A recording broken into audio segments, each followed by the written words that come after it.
Edmonton, Alberta, Canada! West Edmonton Mall! This is T.Y. Jackson. United States Women's Champion Chelsea Green. How you doing, people? And I love pro wrestling. I love pro wrestling. Good morning, everybody. Good afternoon. Good evening. Welcome to the Brunch Clinic.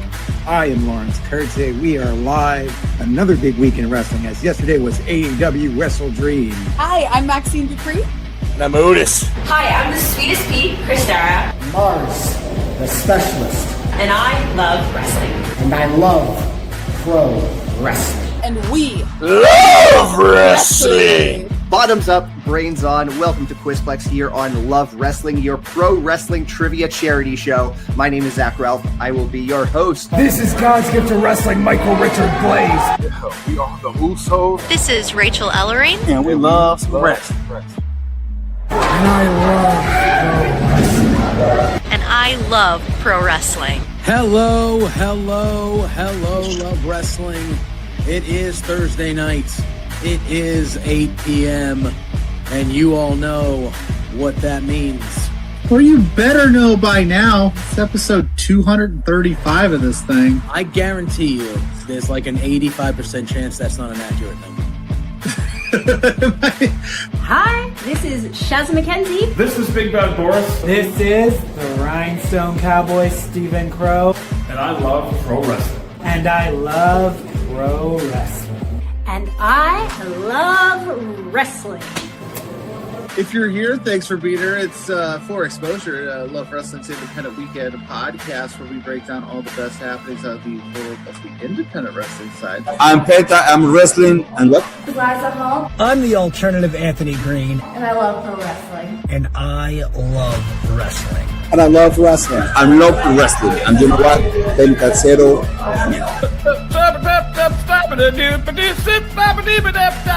That's called scanning, kids. It is 8 o'clock p.m. Mountain Standard Time.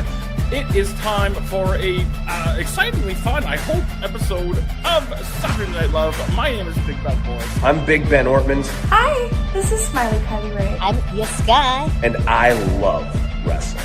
And I love wrestling. And I love pro wrestling. Of course.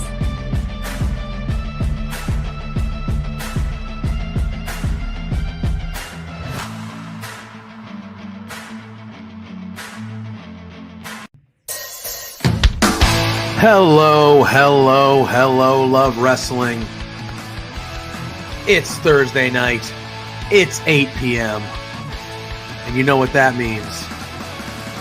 It's another new episode of Between Two Beards.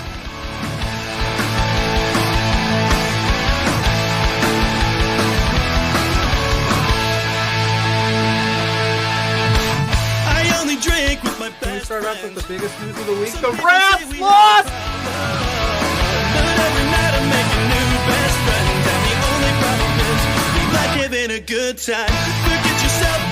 If you've got the budget, I've got the time. There he is. Hey, boss! There's the boss. Hey! The man with the finest beard on this screen. Canadian men, boys, shut the hell up. Let me talk. You see, the Rads are resourceful. When I got beef with somebody, I can find a way to talk to them.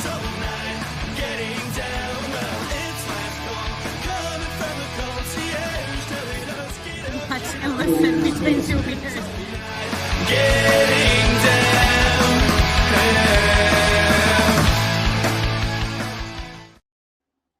Hello, Love Wrestling. It is Thursday night. It is 8 p.m. And we are here. You're back. Which means you know what that means. Man, and you're back. Welcome back from your little vacay away last week. How was Collision? Yes, it was. I was on assignment. I wouldn't say I was. It was a working gig. Collision was good. It was a good show. Pardon me there. It was a good show. Yeah. I thought Dynamite was also a very good show last week. I thought Boston showed out pretty good both those nights. The crowds were hot. We got some good matches, some good action. It was a fun time. It was a fun time last week. Yeah.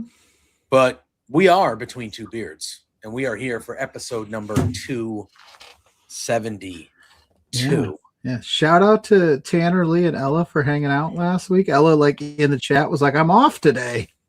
Yeah, I was like, "Well, come on in." I had 2 Yankees fans on. Disgusting. In your house. Absolutely disgusting. Actually, I love both of them, but that is repulsive. But we have a big one tonight.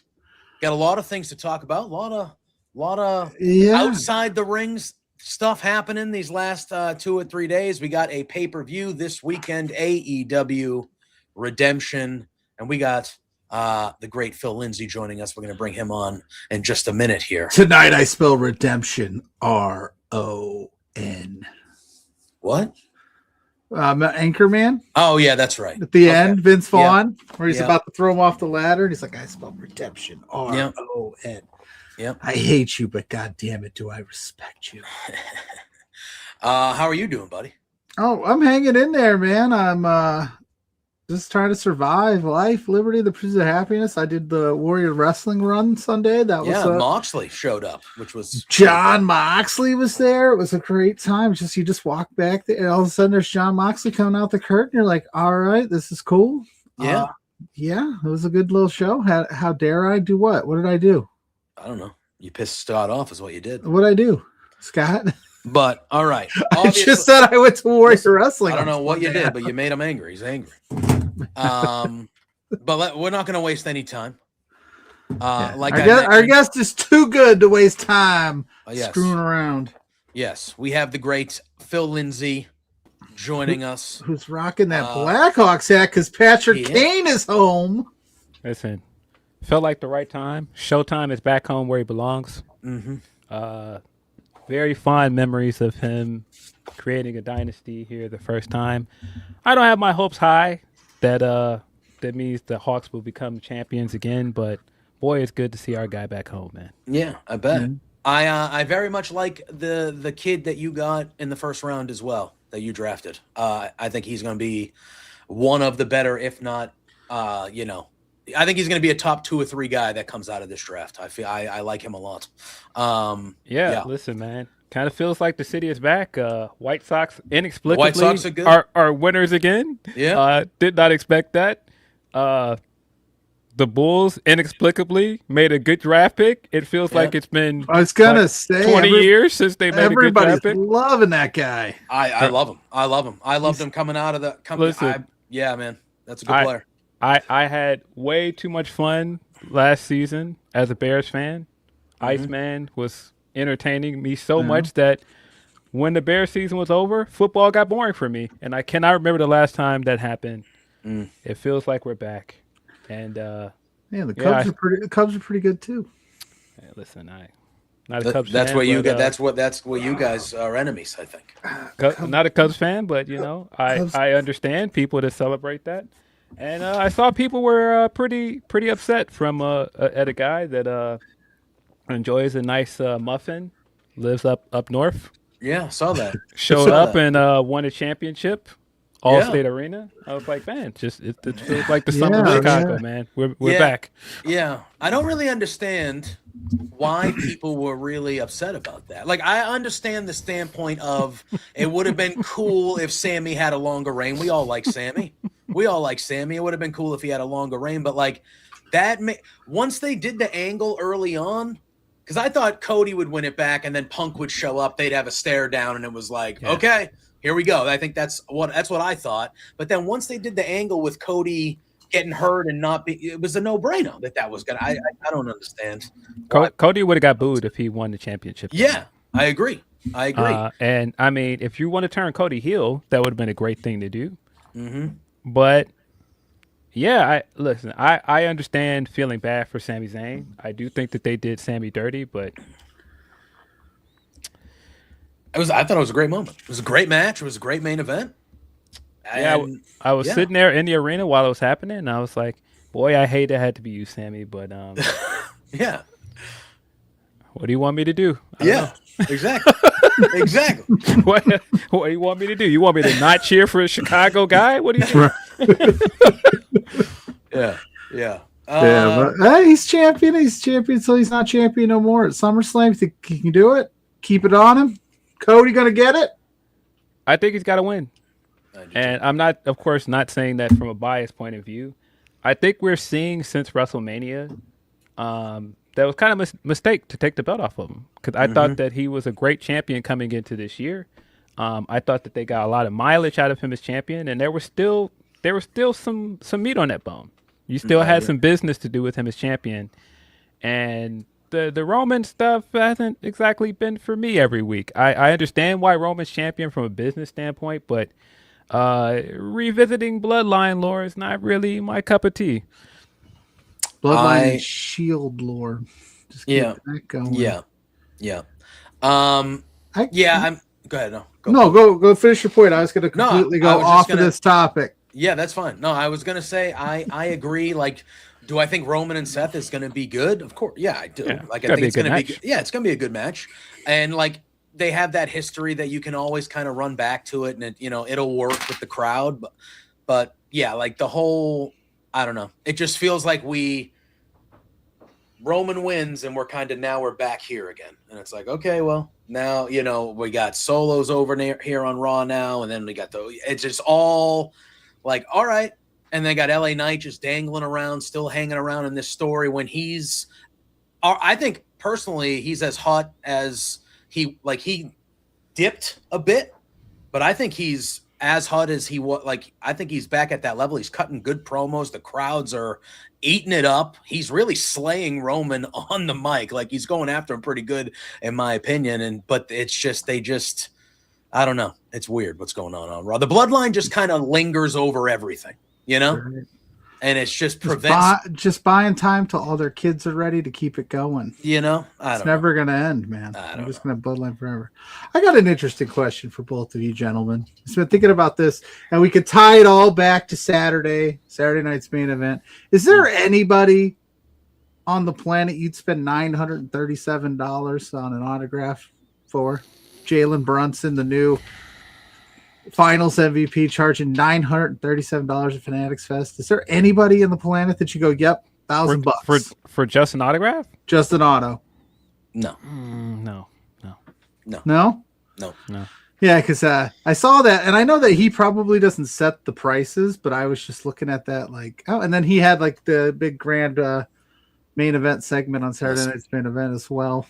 How did we feel? We got Grainmaker. Blair Pacheco gets upset if I don't say his name, say it like 3 times. So Blair Pacheco wants to know how I feel about being the newest member of the Death Riders. Are you in the Death Riders? I don't think that they let me in the Death Riders, but it was nice to see Marina and John Moxley. It was cool. It was cool to get to hang out and chat with those two for a few minutes. Filter was going to drop down over you. Dun, dun, dun, dun. You got to leave the arena and then walk in from the street. Listen, all I'm saying is don't test me. I learned some new chokeholds. Yeah. You know, all of a sudden I hit you with one of the bulldog chokes. You're like, oh shit, he's been training. But listen, I'm biased. I'm biased with how I feel about all the nickery that was going on Saturday night's main event in the pro. You know, like Cadhausen? I didn't actually mind that. I thought that was a fun spot. The choke slams actually looked pretty good. Like, I thought that was fine. What they did at the end, that to me is something you do off air that you show on the internet, or do it at the beginning of the show. I feel like you had a really good tag match that was pretty fun to end the show, and then we got 15 minutes of, the Knicks. I don't give a shit about that. Well, now, again, I'm biased. It was Madison Square Garden. There was no getting around it. You did the Danhausen stuff for a reason with the Knicks audience, and they just won a championship. So, I know that, sports media wants to spend the entire summer talking about somebody else and not the reigning champions. But the Knicks are the champions, and so I got it. I have to be completely honest. I did not watch Saturday main event, guys. I got a good workout in, went on like a long walk that night, and then I went and got dinner and came back, and I got to bed. I did not watch this show.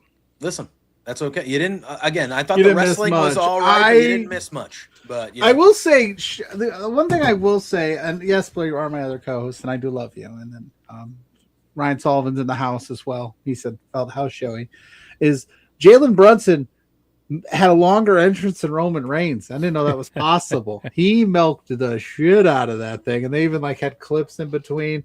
I was watching that Saturday, and I even tweeted it out that whole show would have a whole different vibe if the Knicks didn't win that championship. They wouldn't have done it.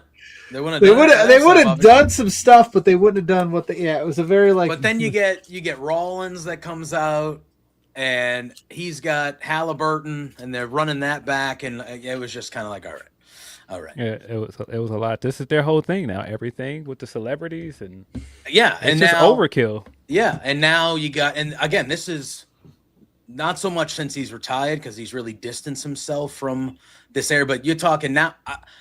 I love Tom Brady, clearly, as a New England Patriots fan. I have no interest whatsoever. Oh, yeah? You don't want to see Tom Brady I don't wrestle? care for – no, I don't. And again, I love pro wrestling. You're not even intrigued a little bit? Dude, this is okay. He doesn't need to be doing that at all. He doesn't need to be – he's the great – just – I don't know. Once you get – when there's a certain level of athlete, I feel like you're talking about the one of one when it comes to, you know what I mean? Is Michael Jordan? It's a different stratosphere for me. I think it takes a certain kind of player, and there's a certain kind of personality that gets involved in wrestling, and it's entertaining. I mean, to the point with the Bulls, Rodman is the exact kind of guy to get involved in wrestling, and it doesn't diminish him as a celebrity or his star power because it's right in line with something you would see him do as a personality. But Michael Jordan isn't going to show up and take some bumps. Like that's not that's not something Jordan would do. And it's not even so much that it's beneath him. It just doesn't fit him. It just clearly does not fit everything we know about Jordan. And I don't know that it fits Tom Brady, but they are doing all of the celebrity interactions they can do. We're getting all of the corporate synergy with ESPN, so we're going to get as many sports personalities and athletes attached to this as we can now. But what quarterback, past or present, would fit the vibe of wrestling? If Tom's not the guy, because he's not, you're right. He doesn't fit it. Who's the guy? Quarterback-wise? Quarterback. Sure. Yeah, because I'm sure we can find defense. We've seen George. Yeah, I'm talking just strictly quarterback. He stunk at it, but Gronk was that level of guy. Gronk made a lot of sense. Stunk at it, but but Kittle's been fun. Quarterback though. Scatterboo made a lot of sense too. Yeah, Baker Mayfield. Baker maybe Mayfield, could do that vibe. Maybe old Baker, maybe not this current one. The old. Yeah, I don't know. Oklahoma Sooners quarterback. If he would have made it in the league, Johnny Manziel would have been a guy I could have seen. That guy's his own disaster. But we already have a Johnny Wrestling. Out of Bears lore, a guy that's like blue collar that could have gone over there and like came in and like did something. McMahon made a ton of sense. He had the sunglasses, the cool look. He could have showed up with the Zubas and like with the headband and like sunglasses. He would have made perfect sense for wrestling. Yeah, I agree. That's a great pull. I agree. I like that. I mean, again, they're going to make a spectacle of it. It does tie into the sports aspect of it. It's going to get eyeballs outside of the normal wrestling sphere if Tom Brady shows up and especially gets physical at SummerSlam with Logan Paul or whatever. I just, like you said, like when I think of Tom Brady, I think of, it's the pinnacle of the handful to half a dozen guys, Jordan, Gretzky, Montana. Joe Montana wasn't doing that shit. You know what I mean? You know what I really don't like about it is that you've got this guy that is running down wrestling, and these guys are not real athletes. And it's one thing if like the football players or basketball players show up and they're taking a part of it and they're fans and they're part of the show and it's fun. It's just like a novelty act. But you had this guy running down wrestlers and the wrestling product. And at that point, who is it for? Is that for wrestling fans? You're supposed to be building this up as this big bad guy that the fans are going to boo because he's running down their form of entertainment. And who do you have defending the honor of wrestling? Logan Paul? Well, yeah, to that point too. So he's going on all. Tom Brady's going on these shows and podcasts and interviews, trashing wrestling, and the people he's speaking to are like, "Yeah, no, we already know that, Tom." Yeah, because they're not fans. You're gonna have him go over or look good too. So then you got the guy that's trashing wrestling is gonna look like the victor against the wrestler. And it's not even being presented that way. You're having it presented as this guy as this guy that's running down wrestling, and he's on all these platforms where all these people are agreeing with him. You're preaching to the choir with all these people. So I'm just like, okay, who is this for? This isn't going to get football fans to watch. This isn't going to get people that take serious sports seriously. You're not going to get those people to watch. And then you're building it around an actual fight with Logan Paul because Logan Paul's not a wrestler, guys. He's a real fighter. He's been in boxing rings, and he could really knock this guy out. How does that appeal to wrestling fans, though? Yeah. It becomes celebrity wrestling at that point. Even though, to Logan Paul's credit, he's pretty good at the wrestling thing in a vacuum. Like he's taking it pretty serious in the sense that, like, he's, I'm not saying he's putting on 5-star bangers, but I still haven't gotten past the point that it doesn't feel like Logan Paul is playing at being a wrestler. He doesn't have a wrestling character. It still feels like Logan Paul is showing up every week and playing at being a wrestler. Mm-hmm. Yeah, they must have definitely thought that the division needed him bad enough to bring him back early from injury just to have him walk around, because it needs his star power, obviously. Yeah. But boy, do I not care about any of this vision. Yeah, and then even with the addition of Maxine, not vibing. No. Call it something else. This is not division anymore. Yeah, just do something else with it. This is just. Get Brian out of this group. For God's sake, get Brian out of this group. He does not belong with these guys. No, I think the group is weighing him down big time. Like, I get, he's tag champ, whoop-de-doo.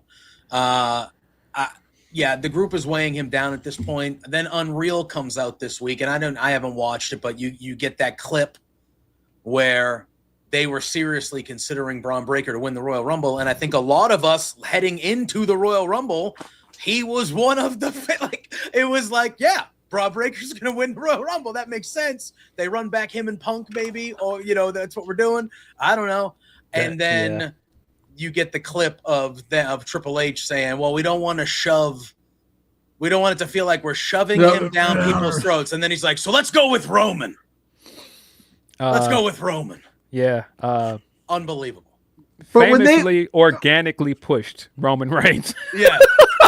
Which is such a wild statement to make, because when they know they have something, that's exactly what. And I'm not knocking Danhausen, but they're running. You know what I'm saying? Oh, yeah. They find fire with whatever, and they go, we're gonna work it till the wheels fall off. And Braun Breaker, they're like, no, we don't want to do that to him. You know what it honestly feels like to me? They've done this before, where the internet or some of the voices on the internet predict something ahead of time, and then they change the plan. Because that's definitely what it feels like happened with King of the Ring as well. It feels like everybody was like, oh, Seth's winning. And then once it was out there, they were like, oh, we got to change this. We got to surprise him. And I think Seth getting hurt helped change the plans for Royal Rumble as well, because it certainly felt like it was going to be Cody versus Braun at WrestleMania. It's going to be Punk versus Braun at WrestleMania. Then it was going to be Cody versus Roman.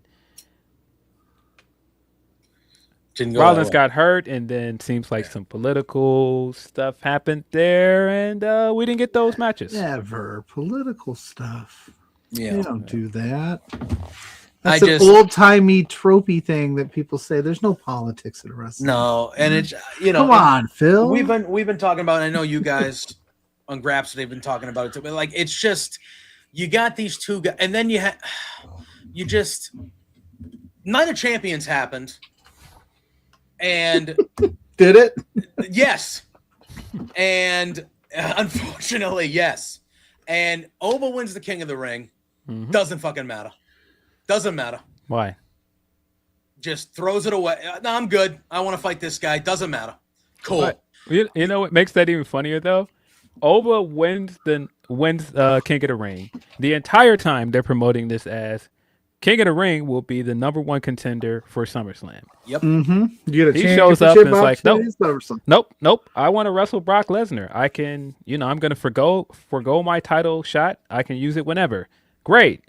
You just crowned Sami Zayn, and within a week, you go to crown another #1 contender, and by Monday, him being #1 contender doesn't matter. Cody being #1 contender does not matter. Nope. He's hurt, so don't matter. We need a new #1 contender now. Why did you do the match then? Two things about Oba could have been true. He absolutely should have won King of the Ring, and he didn't need to be in the King of the Ring tournament, right? Like you can book it, and then we ended up at the same place that we would have got had he not been in that King of the Ring tournament with Brock Lesnar anyway. Yeah. Or first of all, and then you have a different match somewhere else. He didn't even need to lose this match. He didn't even need to lose that match to get to this match if they really were trying hard enough. Because I still think, look, the match was, I thought the match was pretty good that they had, but he didn't need to lose to Brock Lesnar. He shouldn't have lost to Brock Lesnar. That was the Clash in Italy match? Yes, I will stand by the fact that he didn't need to and shouldn't have lost to Brock Lesnar. Did it hurt him? Clearly not. The dude is just so good. He's still so over. You can make an argument it might. He shouldn't have lost. But either way. Again, sometimes you criticize things and you get the usual chorus of people that are like, why do you guys hate everything? Why don't you like fun? Why do you complain about everything? And I saw they were stalling right away. Soon as WrestleMania was over and he went back to the open challenges, I was like, they're stalling. They're not moving him into the world title picture because they're not ready to give him that spot yet. Mm-hmm. And the only reason I could think of at that time of why they wouldn't be ready is if the Brock feud wasn't over. And sure enough, it wasn't over. And so you give Brock the win back at Clash in Italy. And I thought the same thing when he entered the King of the Ring tournament. I was like, nope, you're still stalling. You're not going to put him in the world title match. And he certainly is not beating Roman Reigns this early in his career. And so as soon as that happened, I was like, now you got to figure out how to get around this, because the exact next day I did an article for Bleacher Report that was my predictions for the SummerSlam matches. And the comments were like, why are you saying it's going to be Brock versus Oba? And I'm just looking around because that's going to be the match, guys. And by the end of the weekend, by the time we got to Monday, I ended up being right. I knew it because they kept stalling. Did all those people come back through and apologize in the comments? That never happens. Come on, it's the internet. I've never seen the Let It Play Out crowd come back and be like, you know what, Pluggo, you were right on that.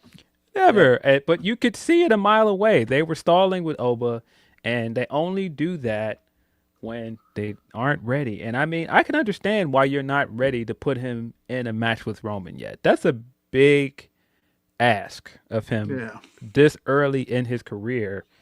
We're talking about the top guy of the company, the biggest star in the entire company. You're beating Brock is one thing because Brock is on his way out. Well, he should be on his way out. But beating Roman at this point in his career, when he's arguably more popular than he's ever been, and he's undeniably the top star, it's too soon. It's way too soon. Yeah. Yeah. I just think, it was just so liquid hot and so over that it was almost like at some point there's no way you without doing what they're doing, the crowd has anointed this guy. This is who the crowd wants. And what are you going to push this till next year's WrestleMania? Because I feel like that's what they're going to do. Because my thing is like, okay, cool. You have him, I assume, win next weekend.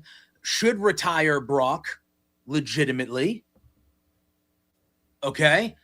But then what? Yeah, because he forewent his world title, and he said, "I'll get to that whenever I want." Brock hasn't. They haven't talked to, because he's going to retire. He's going to get that Saudi WrestleMania check. I don't know before he calls it a day. But it's like you've done this. The Brock thing has given you extra time here because people are invested in it. But once this is over, which I'm assuming Hell in a Cell means it's over. It should be. Then what the hell are you doing with Obafemi? I am concerned. Yeah, because the crowd's still going to want him to go after Roman immediately. I'm concerned, and I think more people should be concerned, especially what Roman said in that recent interview. Roman's like, he's got a long way to go. That's not the sound of a guy that I think is getting ready to lose to Obafemi. And I don't think they're ready to give him that kind of win over Punk either. Yeah. So what are you going to do with him? I don't know. It's very I get it. He could win the Royal Rumble. Cool. He could do that. You know that, and that guarantees him a title match at Mania. But like that's 8 months from now. Yeah, I mean, and personally, if it's me, just give him the win and let him sink or swim. But that's what I'm saying. I don't think they're going to do that. I don't think they had a plan in place to give Oba that kind of win this soon. And if you weren't ready to do that, he shouldn't have won this tournament. Everything that Roman has been saying to Seth for the past 3 weeks or so, you could have alleviated all of this by him winning this tournament, and he would have had a direct claim to this title. I mean, he still has a claim because he never lost that belt. Mm-hmm.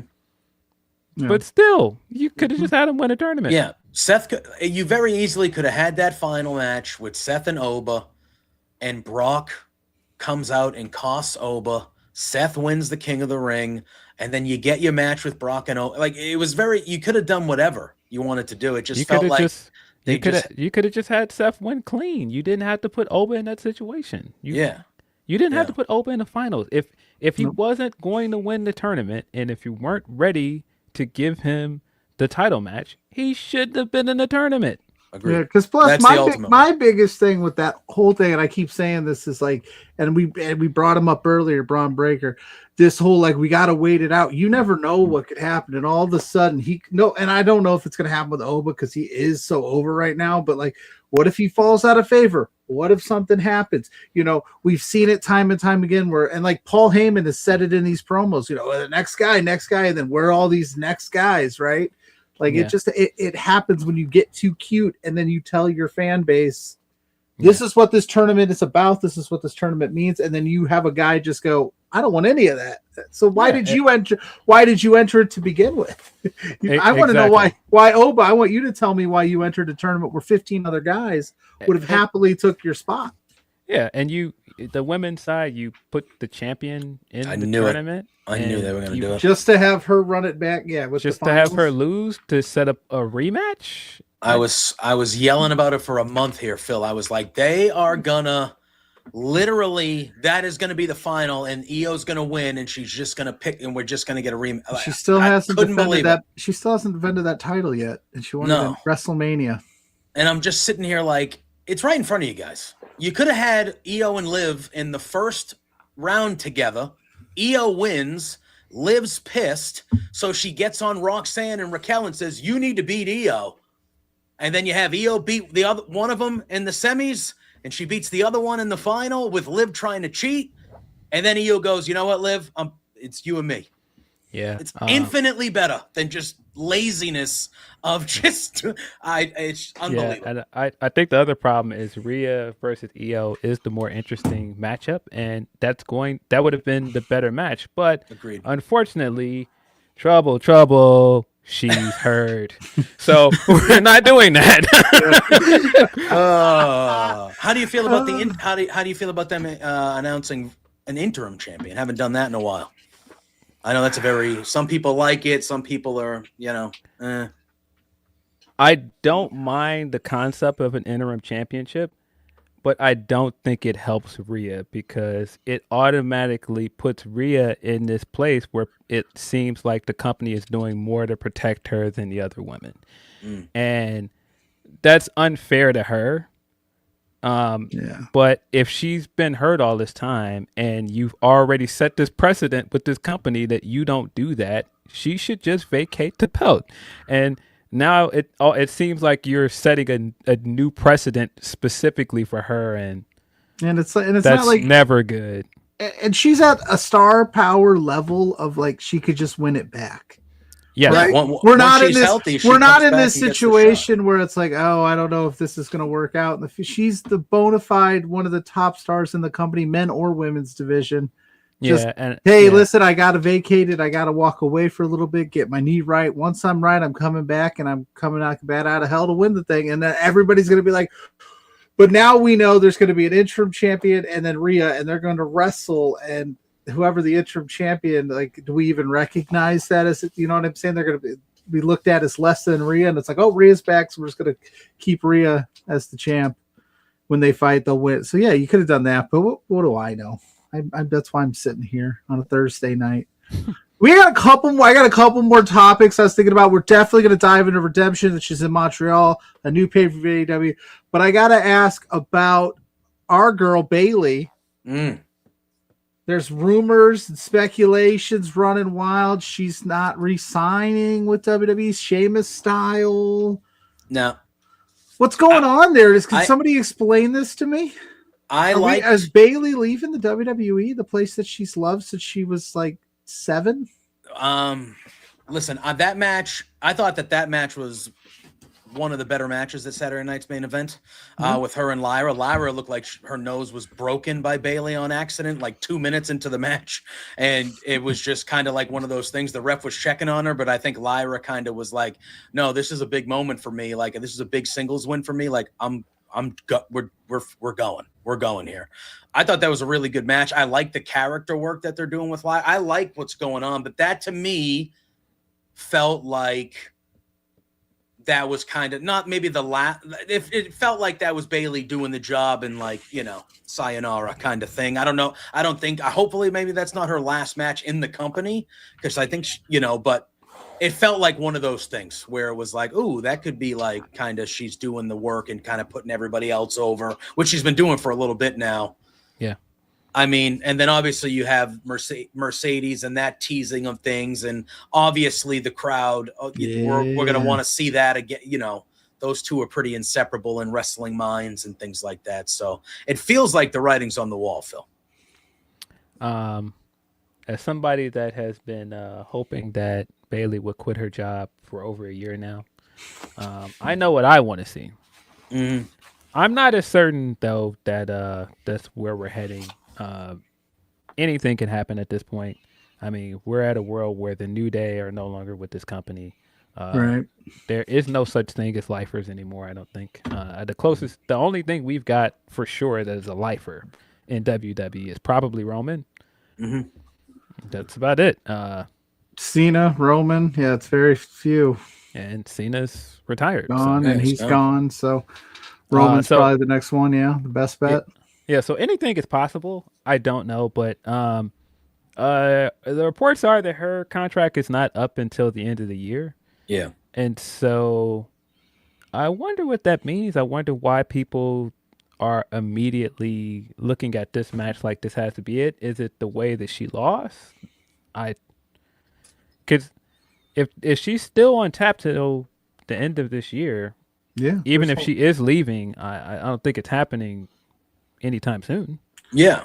Yeah, there's still a lot of runway left. Like you said, there's still a lot of things she could do on her way out. That's why all of a sudden it was like smoke. There was smoke and fire all week, and I'm like, I mean, there's still time for her. We love Bayley here. I know, like, there's no women's matches on Monday, no mention really, stuff like that. Maybe she wants to spur. And I'm not saying this, and trust me, as I'm old, but she, in WWE women's division lore, she is a veteran. She's 37. She's been doing it for a long time. Do they see the value in her anymore? Which I think is a crazy statement to make, but they didn't see the value in the New Day. They didn't see, you know what I'm saying? I mean, there's reasons to believe that. I mean, when you look at, they've left her off the WrestleMania card, they had left her off the SummerSlam card, and they've done other things that, in the absence of two of the other horsewomen, you would think that they would put her in some of these spots, and they didn't. And I thought for sure when this Lyra feud started that this was going to be a SummerSlam match, and it wasn't. It was just thrown on the Saturday night main event card. Lyra got the win here, and this should have elevated Lyra, and she wasn't even on Raw the next Yeah, that I did not get that at all. That she did like the interview in between commercial, and which I still haven't seen because I don't have the commercials. Yeah, I didn't understand that for Lyra, and it seems like Becky and Bayley have done quite a bit to position Lyra as the future of this division, and she deserves it. She's a great wrestler. She's had great matches with both of them. But, of course, it's on the company to be consistent with her, and that's kind of where I've seen the failings with her. And to tie this back, that is kind of always the thing with Bayley. They'll give her something big, they'll give her a moment, and they're never really consistent with her. Yeah. I don't get it. I'm a huge fan of Bayley. She's always been kind of my favorite of the Four Horsewomen.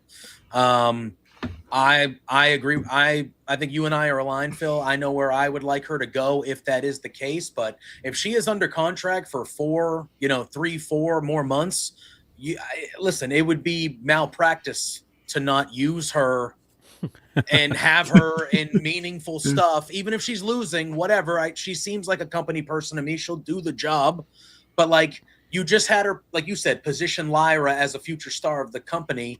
Okay, well, have her do that with a few others if you want her to do that. You know what I mean? They haven't made Roxanne look super duper strong in a long while. Have her do a little mini thing with Roxanne and have Roxanne get the one up. You should be using someone like Bayley, completely using her until her very last day. And if that's the case, and if she decides to go elsewhere, cool. We'll get that dream match of her and Mercedes again. We can do it over there, or maybe her and Mercedes are the bullies over there in the division, which would be nice. The veteran bullies, there's a lot of cool things they can do over there. And we're not in the backstage, so I don't know. Like I said, maybe that is stuff that they pitched Bayley, and she's just like, I'd like to do more. I'm one of your pillars. I've done, because for all intents and purposes, the few interactions that we had with Bayley, she's always at the event. She's always the person they use to go to these, charity events and this, that, and the other. And, maybe that she's like, listen, I'm one of your pillars of the Four Horsewomen, and I want to be in championship opportunities. And we don't know what's going on backstage to the point that all of a sudden this story kind of took some legs this week. Well, it could be some of it is Mercedes trolling, and I think some people are taking that more seriously than they should. Heel trolling, especially with her best friend. What? Yeah. Trolling, continuing to troll Dave, which is very funny to me. Everything she's doing online is very funny. But listen, if it's me, I already have made it clear what I would like to see. Yeah. Bayley, come on, man. Get over here and get this Statlander match. You said you want it. Just let's get this out the way. Why not? Let's get to the You big can ones. always come back home if you want later on. There's always a home for you. Come do a little run in AEW. We're the best wrestle. And listen, man, Paige went back over there. Y'all can do a little swap. Come on. I will say I thought it was really funny that Paige was like, I hated my time. I'm paraphrasing. She's like, I couldn't stand it. She said her heart. I'm a WWE through and through. And I was like, that's not what you really said on your way out. I mean, it's wrestling. Yeah, I'm not shocked by that. For sure. Where I'm at is where I've always wanted to be. That's how these things go. And, they accepted her back in. They put the championship on her as soon as she got back over there with Brie. So, she's saying all of the right things. But not a great thing to say after the AEW run. Of course, the AEW fans are not going to be happy with that. I can't imagine how Tony Khan or executives over there feel about it, because they did give her a lot coming in and they did protect her a lot, but I didn't take it this serious. It's wrestling. I knew. I know what time it is. I love that. That's how it kind of goes. Where they sit.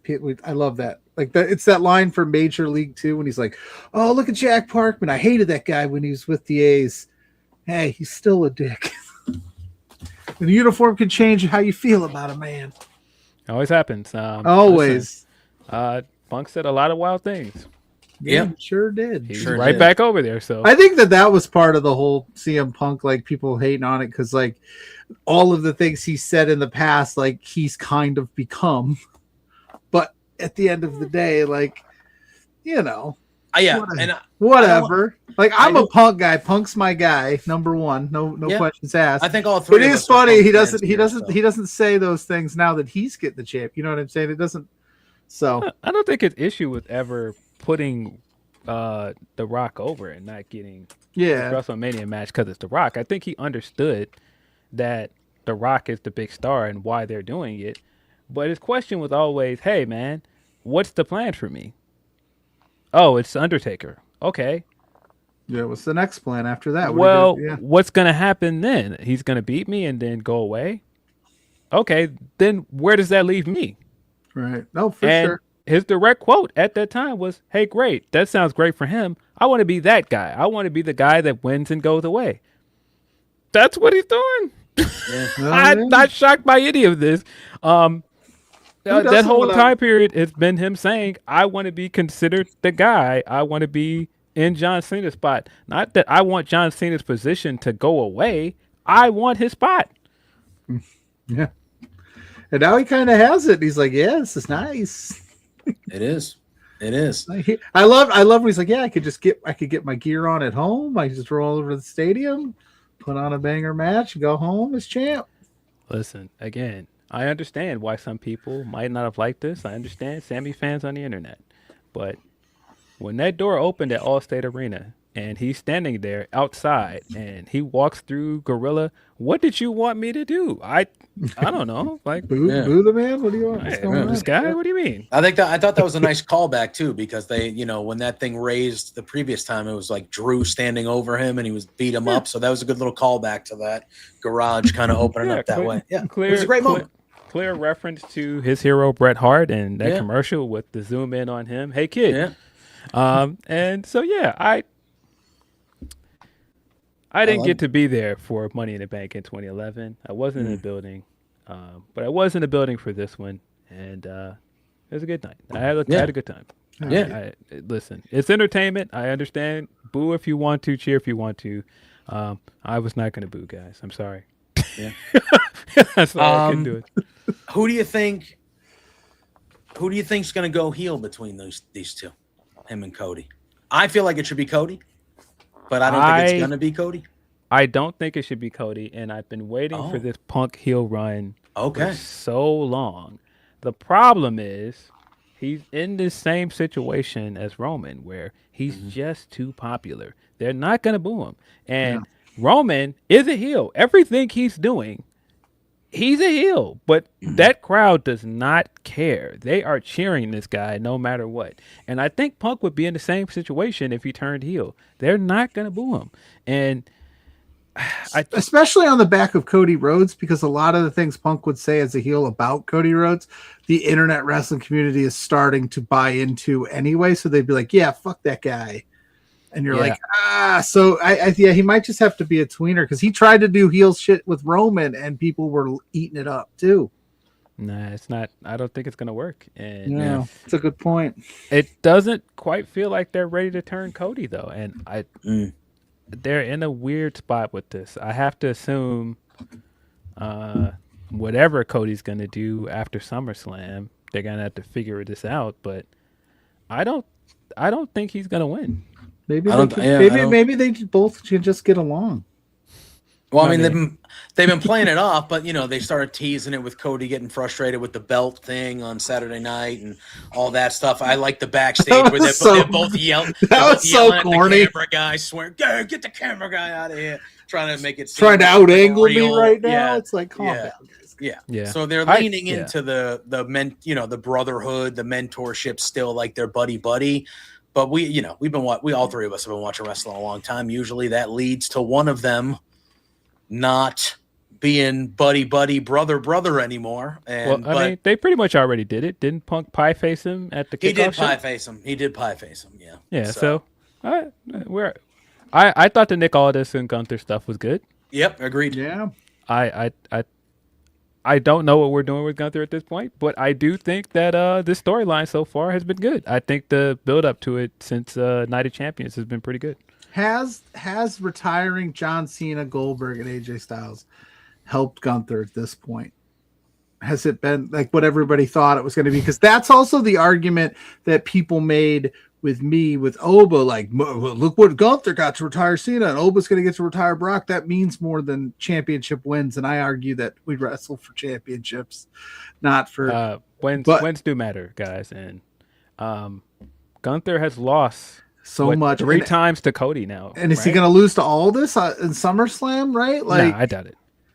He just ragdolls on Aldis. No, I think they'll be competitive, but I don't. Yeah, I think he puts Aldis to sleep, and then that's kind of my thing is, look at those things will always be on Gunther's resume, and he'll always be able to call back to them when he wants. But clearly, like we talked about again to a different extent, but like we talked about with Braun, and like we talked about with, there did not seem there was no long-term plan for him.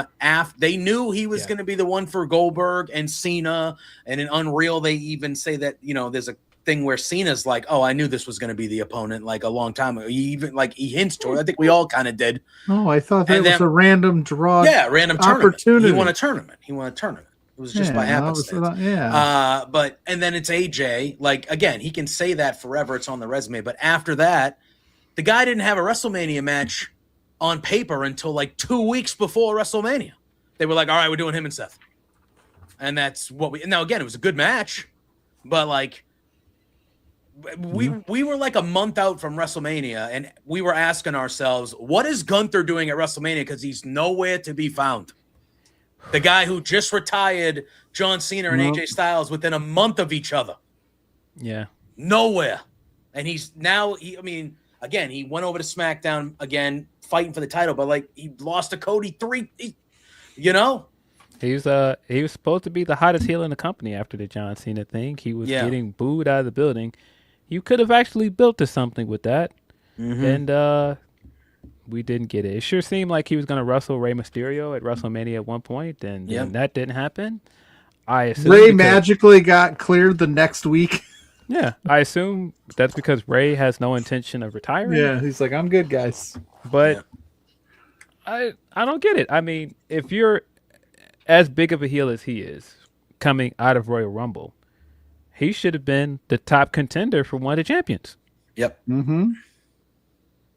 I agree. I fully agree. Now he's just doing these little side quest things, and you're like, but you're cool, but again, stalling. And there are several wrestlers they're doing that with, because we have 3 or 4 wrestlers that are in the top echelon of this company that they're going to stay there. They're not going anywhere. And you have people that could enter that tier, but they keep stalling with them. Brian Breaker is one of them. LA Knight, Gunther, Oba. All these guys you're stalling with. Jacob's another one. Stalling. Yep. Mm-hmm. And it's just like, dude, you gotta move some of these guys forward. You can't keep doing half measures with these guys. I agree. It seems like it's been a long time since they've just kind of gone all in, no pun intended, but they've gone all in on somebody new. And again, the guys at the top, I don't even dislike. Like I like Cody. I like all those guys. But at the same time, it feels like it's been the same 4 or 5 guys for going on 3 or 4 years at this point. And it's like, we need fresh blood. And I don't mean fresh blood as in them having big moments and things like again, is Oba over? Yes. Is Trick Williams over? Yes. Braun Breaker. I throw Trick in there too. Braun Breaker, Jacob. Like Jacob, they weren't never going to do it. But Jacob, you telling me Jacob couldn't have won the title from Roman for a month? For a month, and then had Roman not right after WrestleMania. They definitely weren't going to do that. Exactly, right. But it's like you could have done something different or cool. The Usos align with Jacob. Jacob wins, and then Roman, builds back to get it at Summer. Now, I don't know, but it's just like they just fully refuse to go all in on somebody new, and it's a problem. It's a problem. Yeah, one of my big pet peeves at this point is people being like, "This guy's a draw. That person's a draw," and it's like, well, you got to let these people prove their draws. You got to put them in a position where they're the main event and you're selling the show off of their back. You haven't given some of these guys the chance to do that, so you don't know what they can do. And you continue to rely on the same guys. And the argument is always, well, this person's a draw. And so, well, yeah, but how are you going to know if if somebody like Gunther can draw? How are you going to know if somebody else can do that if you don't put them in the position to do so? You can make a strong argument. They have yet to do that with Cody, to be completely honest with you. And I mean, I keep seeing the same thing with Dominic Mysterio, for example. And I'm just like, man, you got to put this kid in a position to draw. And he has not been the main event of any of these shows. You're not putting him in a spot where people are buying tickets specifically to see him. You got to do that at some point to see what you have. And boy, the time to do it with Dom is arguably this AAA show coming up in Chicago. I was going to say the AAA show. And you're kind of setting them up to fail if you do that. Yeah. Because you're going head to head with All Out and you're trotting him out there as your top draw. They're clearly not going to do that. They're going to go back to the well and probably give CM Punk an appearance on that show. 100%. I would expect that. I would expect that for sure. Oh, yeah. Yeah. I don't know.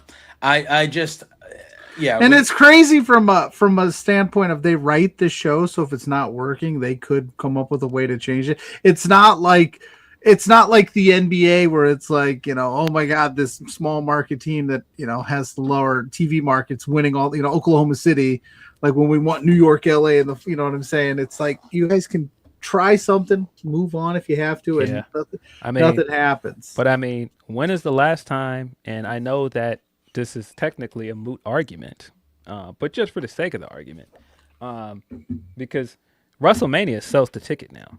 Mm-hmm. And this is not, stars selling WrestleMania, especially this year with the situation we're going into with WrestleMania 43. They won't even announce the date for this thing. I don't know why. Well, yes, I do. Yeah, I do. I don't know if other people have caught this, but they didn't announce the date for the WrestleMania yet, even though they got watch parties going in New York City. Well, that's for the other shows. That's around the NXT show. Yeah, but they're doing those for the backs of night 1 and night 2 of WrestleMania. That's how they spun it when they said it on the show. But yeah, they haven't announced the official date yet. Okay, yeah, because they were you're right. They said night 1, night 2. They didn't say. Yeah, that's a good point. Never mind. But I'll shut up now. The problem is, before I get into my argument, because there's a lot here, obviously, but the problem with that is, if you announce the date, we've been hearing this rumor for the longest that AEW wants to book a show in America for WrestleMania weekend. If you announce the date, then you give them a chance to announce and pick their destination. The longer you draw this out, the harder it is for them to actually make plans to do that. It's true.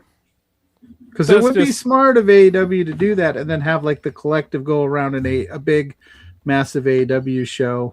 Yeah. So that would be the way to do it. I was going to say, when is the last time they've attempted to sell anybody on WrestleMania that did not involve Roman Reigns? Oh. It's been a decade. Every I was going to say 10 years. It's 10, last 10 made of it. Well, if you count a couple of times we did 2 nights, 8 to 10. Every year it's still sold on Roman Reigns. It's still on the back of Roman Reigns. Jey Uso won the Royal Rumble. It's still being booked on the back of Roman Reigns. He's still main eventing night 1. Even when you're attempting to give Cody that spot, it's still Roman Reigns or one of their guys. It's John Cena or it's Orton.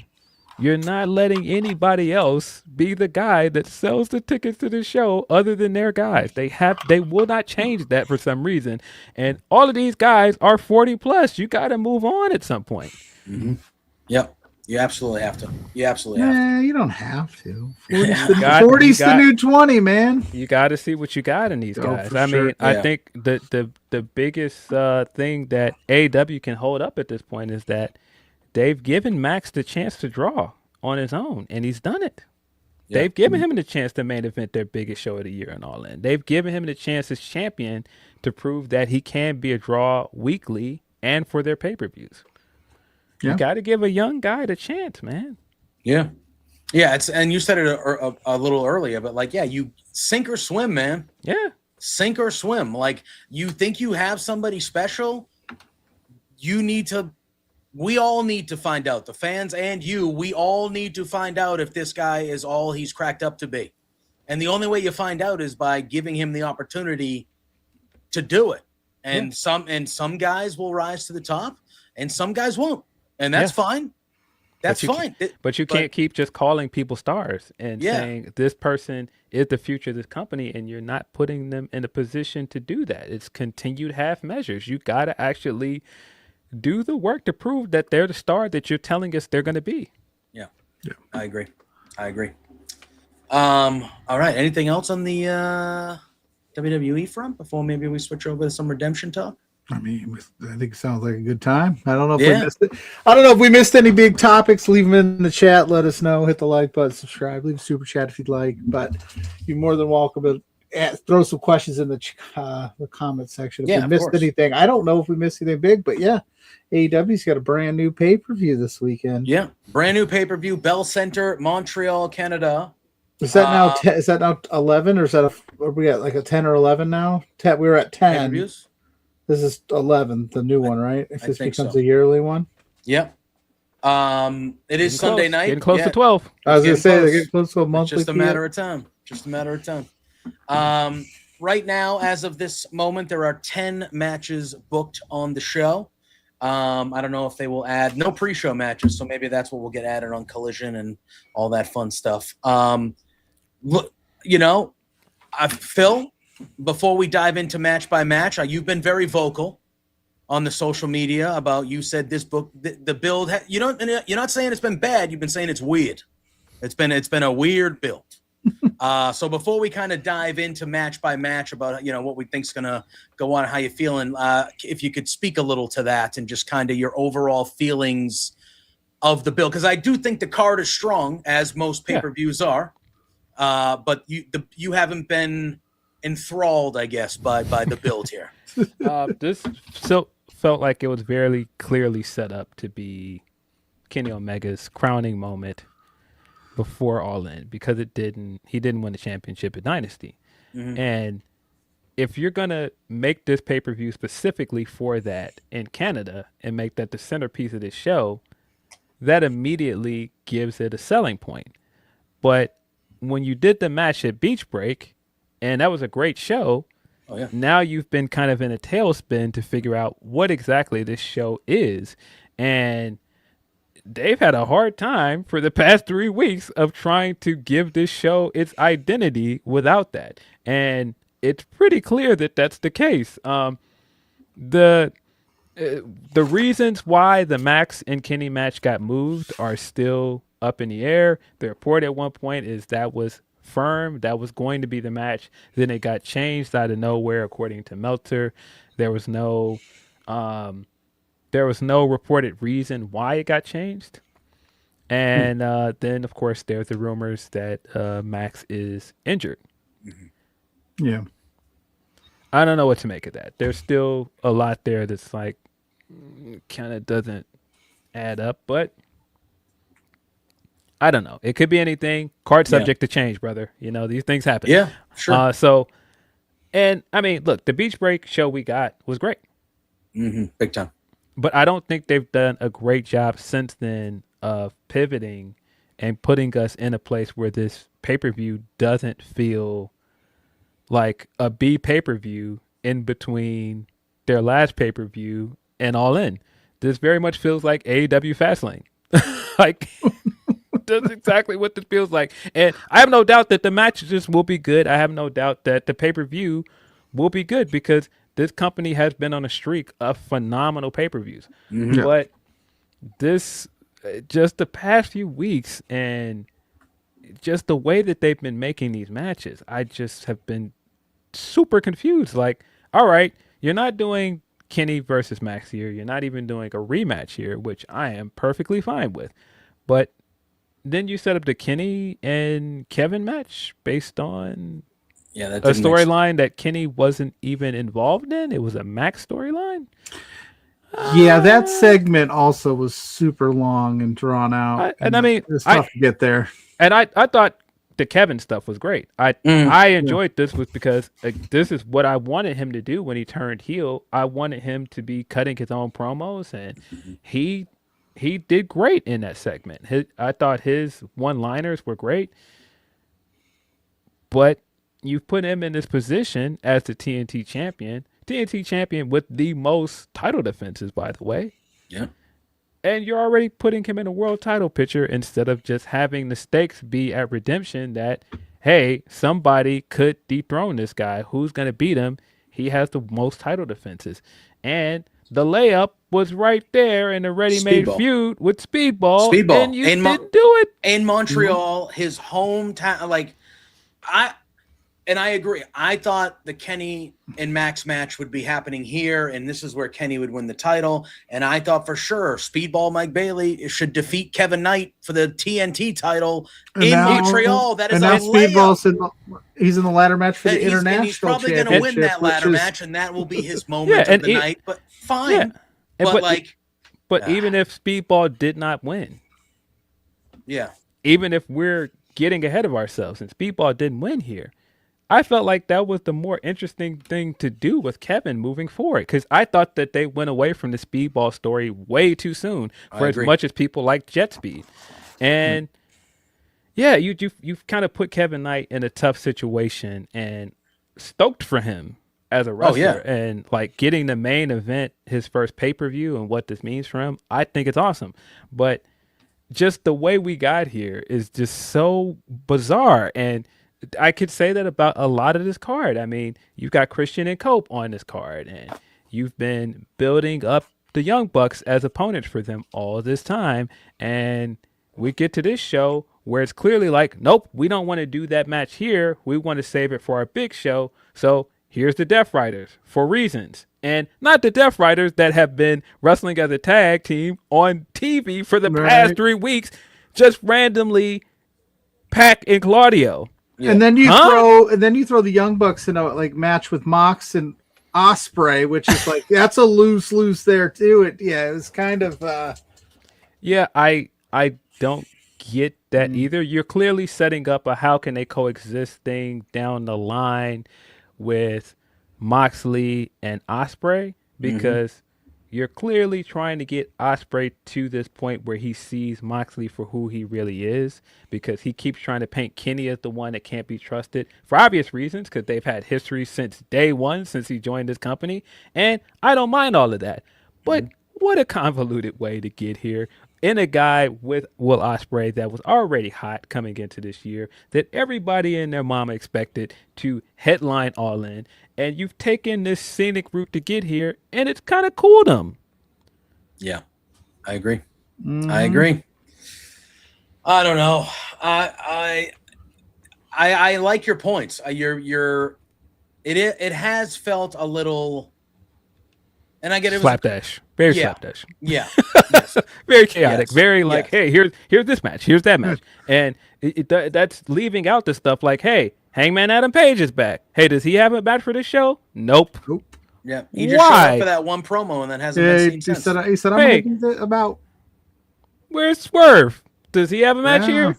Nope. Okay. Yeah, I don't. Where's Mercedes doesn't have a match on the women's side. She's just probably gonna be there during. She'll be ringside. She'll be for the there, women's but title match, I would assume. Yeah, there's just for a brand new pay-per-view too. You'd think you'd want to throw, like you said, everything you can at it to make it become a staple, and so it doesn't feel like a fast line. I know not every pay-per-view can be WrestleMania or Double or Nothing, or you know what I'm saying, or All In and all that stuff. But you still, for the new ones, I think you really want to ramp it home. Yeah, you're setting up All In as like this big end to a bunch of the storylines this year, and you're setting up Mercedes' big return in this way, and I would assume this is leading to her finally winning the big one on All In at All In. But you're now like in the air with who's going to be champion at All In, and a month out, I just don't know why you would do that. And it's the same with Kenny. Like Kenny versus Ospreay is the match I wanted. Yeah, but to get here in this way, it just is so strange how all of this is kind of like all like falling into place in the way that it has. It's just like, and that's why I'm like, I don't think that this show will be bad. I don't know that I necessarily dislike a lot of what I'm seeing on TV, but it's just like I've definitely been confused watching TV because like the last 2 weeks it felt like, hey, we're going in this direction. Nope, all the way over here somewhere. But why? Why are you over there? Like I thought we were clearly heading right. Why are you heading left? Yeah. Yeah. No, you're not wrong. You're not wrong. All right. Let's dive into it. No holds barred. Let's start there. Painmaker Chris Jericho making his triumphant return. Inexplicably just goes, I'm going with the Painmaker gimmick for Tommaso. Yeah. Against Tommaso Ciampa. Do we not like the Painmaker gimmick, Phil? I mean, you look down when he said it. I just happened to notice. I just don't know what this is. I don't know who this is for, and it just kind of feels like we're doing this thing where he has to do the Painmaker gimmick when we get into the more dangerous feuds and the hardcore matches. Like this is like his Demon King pain or something. And it doesn't appeal to me, and I often feel like Jericho's feuds last too long. I think when he came back, he had a really good match with Ricochet, and I was like, oh great, we're great. We're back to just having straightforward matches with Jericho. And the same thing, we got to stretch the feud out to end up getting to the inevitable point where Jericho gets his win back. And we're doing the same thing with Ciampa here, where he had a very good match with Ciampa, and for some reason, this feud is still going. That's how I also thought it was a really good match they had at Beach Break. I thought that was a fun match. It was good. I was nervous that Jericho was going to win this feud, and I was like, I feel like Jericho shouldn't be winning a feud against Tommaso Ciampa, but Ciampa won that match, and I was like, oh, all right, cool. And now we're here, and he's doing the Painmaker gimmick, and I'm like, I still think Ciampa should win this match, but now I don't think he's gonna. I think Painmaker, is gonna win, and I'm like, nah, man, the fedora's on, paint's on his eyes, he's winning. Yeah, he's winning. And I'm like, well, what the hell? He's winning. You know that hat that we used to make fun of in the early 2000s? It has power that we didn't even realize. Yeah. So now you put a fedora on, you win all the time. Yeah, and I'm like, so there's that. And like, I agree with you. I liked the Jericho and Ricochet stuff for the most part. It just went on a month and a half too long. And I've liked the Ciampa Jericho stuff. I've been fine with too. It's just, I'm hoping this is the last match, but I just feel like Jericho, I would prefer a story with Jericho coming up short in all these, because Ricochet won that feud against Jericho. He got the last win there. I would like that to continue with Jericho, and then you can kind of play with Jericho's character that way. Did Jericho win the last match? No, did he? I think he did. I thought Ricochet ended up getting like the one up on that feud. I'm probably wrong. I'm pretty certain. No, yeah. I think Jericho won that last match. Yeah, you're probably right. I don't know. Again, like I've enjoyed the substance of the stuff. I just feel like he shouldn't be winning feuds this way. He just shouldn't be doing that. Yeah. I don't know. Where's Ricochet been? Is he injured or something? Well, he's in the mix with the trios division with the man. Yeah, I just haven't seen him in the last couple of weeks. Yeah. Pluggo, you in agreement? You think Painmaker here? I want it to be Ciampa. I would like it to be Ciampa. I think we all do. I was saying this together. This is about the longest Jericho's gone without having any buddies to help him out. So who knows? But yeah, he's got the paint. He's got the fedora. It's Canada. He's got the fedora. He's got the paint. He's got them tight, shiny pants. I'll take Chris Jericho. I don't love it. Come on, Tommaso. Make us all wrong here. But yeah, I think Jericho probably gets it done. Yeah. This match was announced after Dynamite last night. There is a 6-way ladder match to determine the number one contender for the AEW International Championship. We got Jungle Jack Perry, the Beast Mortos, Commander, Speedball Mike Bailey, and I'm looking at the card. Spoiler alert: the last two are having qualifying matches. It's Nick Wayne and El Clone. Sorry if I spoiled that for anybody, but those are the 6 guys. Wow. Yeah. Sorry. Wait, was it supposed to be a surprise? Well, they were in one-on-one matches on Collision, I believe, gonna... and whoever won because they taped. Yeah, they Collision, were going to air them on Collision. On the thing I'm looking at the card, their names are there, so I'm assuming they won those matches. Listen, I'm glad Nick Wayne got that spot. I kind of wanted Leo Rush to beat El Clone. I thought Leo in this match would be a lot of fun, but El Clone's like he's really good. He's great. In a ladder match, this will be. This match is going to be it's going to be great. It's going to be chaotic. Spot fest this is the crowning, like Speedball's big moment of the night, right? Like I feel like that's what we're getting here. I know Jack Perry has a chance, but I think this is it's for number one contender for the international. Yeah. Which is currently held by Kyle Fletcher, which we all saw that Fletcher Speedball match during the Continental Classic, I think it was. Yes, we did. Banger, like you could run that back and that could be a huge match. You could do that at All In, like that'd be wild to me. So I'm taking Speedball, but if it wasn't Speedball, I think Jack Perry could be a good shout there. Yeah, I think it makes a lot of sense for it to be Speedball with home country behind him. Yeah, there are a lot of options here. I mean, and I think it's kind of a tell that a lot of these guys also have visa issues, and so that kind of tells you that maybe 2 or 3 of them are probably not going to win. It makes a lot of sense for them to be in this match in Canada, but that kind of already tells you they're going to lose. Yeah. I was going to say, if this was WWE, Speedball would win this ladder match and go, you know what? I don't want the international title. I'm going after Kevin Knight, the TNT championship. Tony, go ahead and I'll save that championship match for later. Yeah, I assume Speedball is going to win here, though. I think that this is going to be a fun match, though. Very excited to see Nick Wayne back in the mix after his run in the Best of Super Juniors. And he took that time off because he had the injury, and I had been waiting for him to come back and do something. We still had patriarchy stuff that was lingering, and I thought that was going to be his way back on TV, and we haven't seen our young guy. So very excited to see him on this card.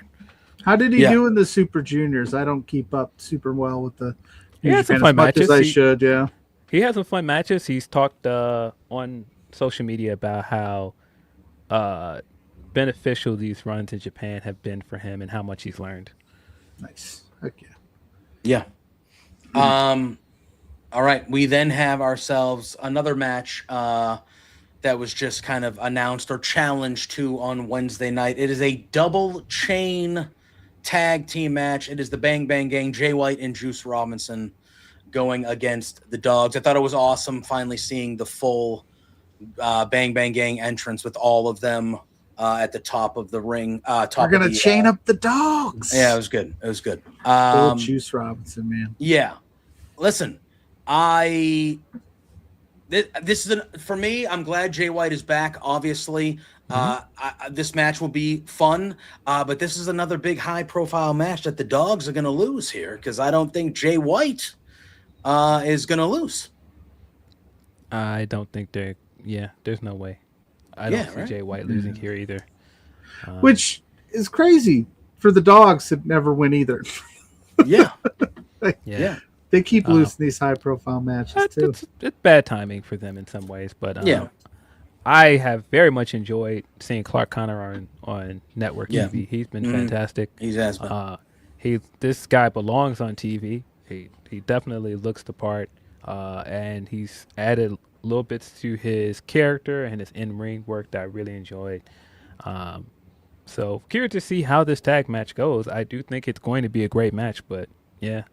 I do think, unfortunately, that the Dogs are going to eat this L. I agree. Yeah, I agree. We have Zach in the chat saying it's National Vanilla Ice Cream Day. So, in a lot of ways, vanilla ice cream has become underrated with the innovation and all the ice cream flavors in the world. But it's versatile, dude. It can do it all. I mean, it is a core base. You can make a lot of those. Yeah, are made that's what I'm saying. It's delicious. What's the go-to ice cream of choice, Phil, for you? If you're at Baskin Robbins, they got 31 flavors. What you going for? Robbins. Or whatever. You know what I'm saying. Baskin Robbins. You know what I'm saying. There's one up the street. Yeah, there you go. That's one up the street. Yeah. What is the go-to flavor of ice cream? I don't know. Might be pralines and cream. Hey, all right. All Good call. that's a good Good one. call. I like that. I like a good black raspberry. You do the black raspberry. It's nice with some chocolate sprinkles. Oh, it's a go-to. That's a go-to. But all right. So we have what do we got? The rest of them are all title matches. All right, let's do the big tag team match. Pluggo, you alluded to it. Death Riders. Yeah, this is weird. Moxley and Ospreay, two teams that I feel like shouldn't lose. John Moxley and Will Ospreay and the Young Bucks. Look at this match is going to be incredible. Yeah. But again, Will Ospreay is a month away from challenging for the world title, so I feel like having him lose doesn't really make sense. I feel like the Young Bucks are going to be challenging for the tag titles at All In, so them losing also doesn't make that much sense. Like I said, the match will be incredible, but I really don't know what way this is going to go. My gut is telling me I'm leaning Young Bucks, but I honestly don't know. Yeah. There's going to have to be a situation like kind of we talked about a little bit ago, like with Moxley and Ospreay and can they coexist? There's going to be a moment where John's going to be like, take it to that next level. And Will, like, remember with the Tiger Driver thing when he didn't want to do it and it was the only way he could win and he struggled. He's going to have some internal struggle where Mox is asking him to go further than he needs to get a win. Maybe that's something that goes on here. Like, I just don't, like you said, I just don't know why this match is going to be awesome. It's four of your best guys in AEW, however you want to slice it, but somebody's got to lose here. And it doesn't make a ton of sense for Will to take a loss. I know we talked yesterday, JPJ, about maybe this is Moxley's going to be the guy that takes the pin here, which is a weird thing to say. Also a champion in the company. He don't take a lot of pins either. Right, exactly. No. So I don't know unless there's some kind of weird finish, which they don't do that a lot either on these pay-per-views where they have a lot of schmozzy finishes, but yeah, I'm sitting here I'm literally, you could talk me into either way and I go, that makes sense. But if I had to say, I would think Will and Moxley would win. And I don't know how there's got to be a way we could ramp up the Young Bucks getting maybe a loss here just pisses them off and then they just attack Cope and Christian later on. I don't know. But but they just turned babyface. So that doesn't, I don't know. This one's a weird one for me, but I'll take Mox and Ospreay. Phil. Help me make it sense. I think the Young Bucks are going to win. I think the Young Bucks are going to win to set up the Christian and Cope match at All In. And they're clearly setting this up here as we're meant to think based on all of the TV matches that Mox and Ospreay are on the same page. They are a good tag team. They've been having great tag matches on TV. And they have great chemistry. They have the tandem offense together. And you're putting them against a real tag team. And that's kind of the test. And I think that's why the Bucks are going to win, because they are an actual real tag team. And we saw in this main event on Wednesday, there is still a little bit of tension between not just Kenny and Mox, but there's a little unspoken tension between Ospreay and Mox. And I think that's going to play into this match and why they lose. I think we're heading and planting the seeds for Moxley to finally do something terrible. He's been holding off all this time. He's going to do something terrible, and it's going to make Ospreay finally second guess aligning himself with the Death Riders. Yeah. I think you're right. Now, do you think they drag that out all the way to All In? Like drag it, does it happen or do you think it happens on the way? I don't think they should. I should say that. I don't think they should, because at this point, people are questioning Ospreay's alignment, and you do not want that going into All In. You want him to be the clear-cut babyface. It can't just be, cheer this guy, it's his home country. In story, he has to be the clear-cut babyface here. Yeah.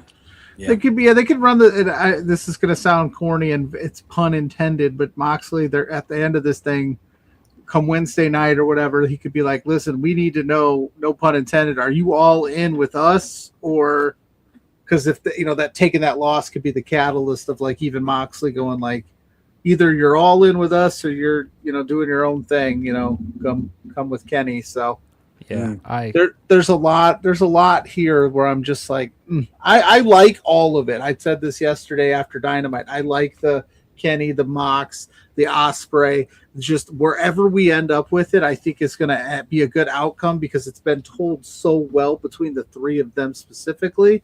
Yeah. So this could be a fun little catalyst Sunday of where Osprey's actually headed. Considering how they usually book short title runs in AEW, they usually load up the title defenses. I don't think it would be out of the realm of possibility for Kenny to defend the belt before All In. And the obvious opponent is right there. It's John Moxley. Hey. Yeah. And if John Moxley is going to challenge before then, again, you've got to have something happening in the next few weeks that is going to sow some seeds of dissent between him and Osprey. I would like that. All right. In AEW, National Championship. It's Mark Davis, who has just been on a tear. Like, he's been so good since, the unfortunate injury of Doyle, who's back now. But Mark Davis has become one of my favorites on the show. And he's starting to show some personality a little bit more, too, which they're giving him some lines and stuff. I like it. He's going up against Andrade El Idolo. As much as I love Mark Davis, I think Andrade's been talking that he wants the world title. He's been saying he wants the world title for a long time. Obviously, he's going for the national title here. I feel like Andrade's going to win this. But I know the world title has been his focus. But it was also because of MJF, who is no longer the world champion. So, but this match is going to be a hard-hitting match. Andrade, this is going to be good. But I think this is Andrade getting a singles championship here, beating Mark Davis here, Phil. Yeah, I think Andrade is going to win. Andrade is incredibly hot right now. One of the most over baby faces in the company right now, getting incredibly loud reactions. His catchphrase is very over. He's been having a string of fantastic matches all year. I don't know why you wouldn't just put the belt on him. And he's been another casualty of this bizarre build because, again, it felt like we were going in one direction with him. It sure seemed like he was going to get a match with Max coming out of Forbidden Door, and Max ended up losing the title, and now he's just kind of like, well, what other belts you guys got over? Right. And I guess so. What other belts in the Don Callis family are available? It's turned into now I'm just going after the Don Callis family any way I can. Yeah, and that was kind of not the story. The story was I want the shot at Max, and that's what divided him and Don. The whole reason that he left the Don Callis family is because he wants his shot at Max. And now you're just like, oh, well, you guys got some belts over there too. Give me one of your belts. And I guess. Yep. Pluggo, how you feeling about this? You think Andrade? It would be hard for me to pick against Andrade based on everything you guys just said. Dude's been on fire lately. But Mark Davis has been great. Obviously, there's a lot more Don Callis family members that could help sway this if they wanted to do that. There's a way to do it. It wouldn't be the worst thing in the world. Andrade to take on the national championship, which was kind of a title that they kind of design that they wanted somebody to challenge and wrestle that every day. They got the Mexico City thing coming up. Maybe they want to put on Andrade having a championship coming down there. So I'll go Andrade, not because I don't love Mark Davis, but you're right, dude. That dude, like when they let him just kind of get a little bit more than just I'm a badass guy that just beats people up and can talk a little bit, he's been killing it, man. Yeah. I'll take Andrade. How you know? Yeah. I think it is that time. All right. Tag team championship on the line. Again, just another match. And again, Claudio too, but poor Pac, man. What the hell, dude? Pac is just losing all the time. All the time. That guy. Christian Cage, Adam Copeland defending against the Death Riders, Claudio and Pac. Again, this is another match that's going to be a really good match. It's going to be a great match. What are we doing? What are we doing with, Pac? And again, Claudio loses probably more than we see him on AEW television than win, but to me, it feels like I can't remember the last time Pac won a match, to be honest with you. I'm sure it's happened more recently than I'm thinking, but it just feels like I don't know. I don't know, but it is what it is. But I don't see the time. I mean, we talked about what we think is going to be happening at All In. If I had confidence points, this would be near the top of the picks of confidence points. I think this is a no-brainer that the titles will be retained here by the veterans.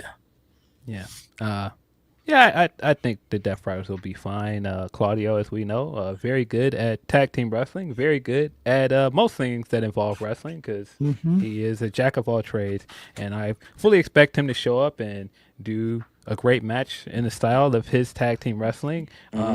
And, not the bar, but we're not just the Death Riders. We ride to death or whatever the hell. So they're probably going to win they're probably going to eat this L here very inevitably because clearly we're heading towards the Bucks versus CNC Wrestling Factory. So I don't see any world where Pac and Claudio win here.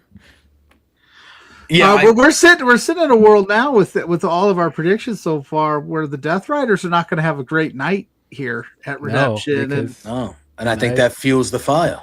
I think that is by design because again, I do think that something have we been getting too soft?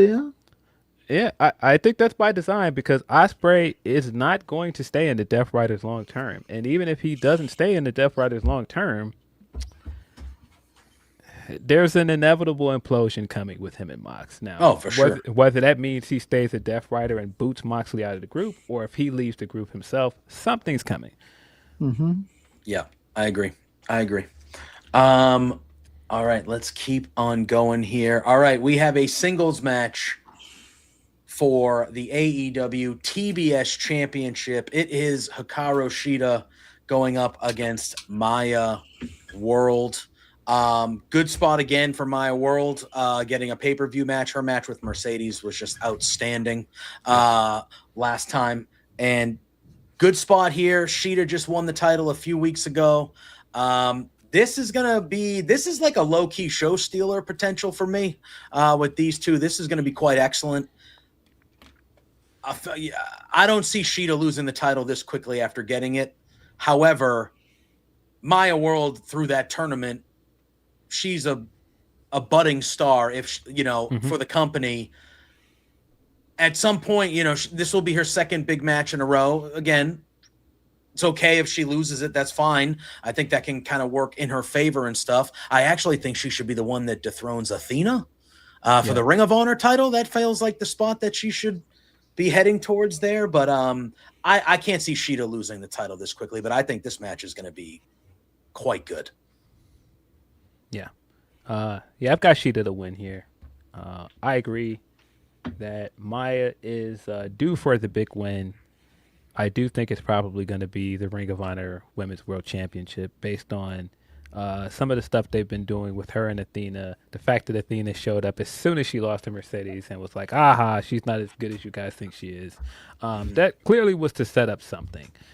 So I think that's where we're heading with Maya. And then you still got a lot to do with Shida as champion. You've got rematches for her. You've got other women she could work as champion. So I do think that Shida will retain here. Like, you guys are like, I'm taking Maya World. I'm gonna do it. Do it. I think I listen. I think you guys are both right. I think that they didn't realize what kind of star they had in Maya until she had that run. And it's like you said, it's going to become a point where it's like, we got to do something. We got to strike with the irons hot. And I think she could pull off a win here, and that would be pretty crazy. I would be mad at Maya winning here, and that's where I'm sitting. Winning it back somewhere down the line or something. But, maybe that's part of the catalyst for the Athena stuff. She wins the TBS championship. Maybe she did challenge. I don't know. I could see it. If I was going to pick an upset with a title change here, like that would be the one I think I would go with, because I like what Maya's been doing. But I think you guys made really good points about the ROH stuff. So, because Athena needs to lose that belt, not because she sucks or anything, because it's been so long, and I need her on Wednesday nights. I need her out of ROH purgatory, in the sense that I want her on the TV program, the main two TV programs that we watch on a weekly basis, not behind a paywall. She's too good. She'd be a breath of fresh air in that women's division. And if you finally got a star in Maya, why not put it on Maya and see what she can do down in ROH?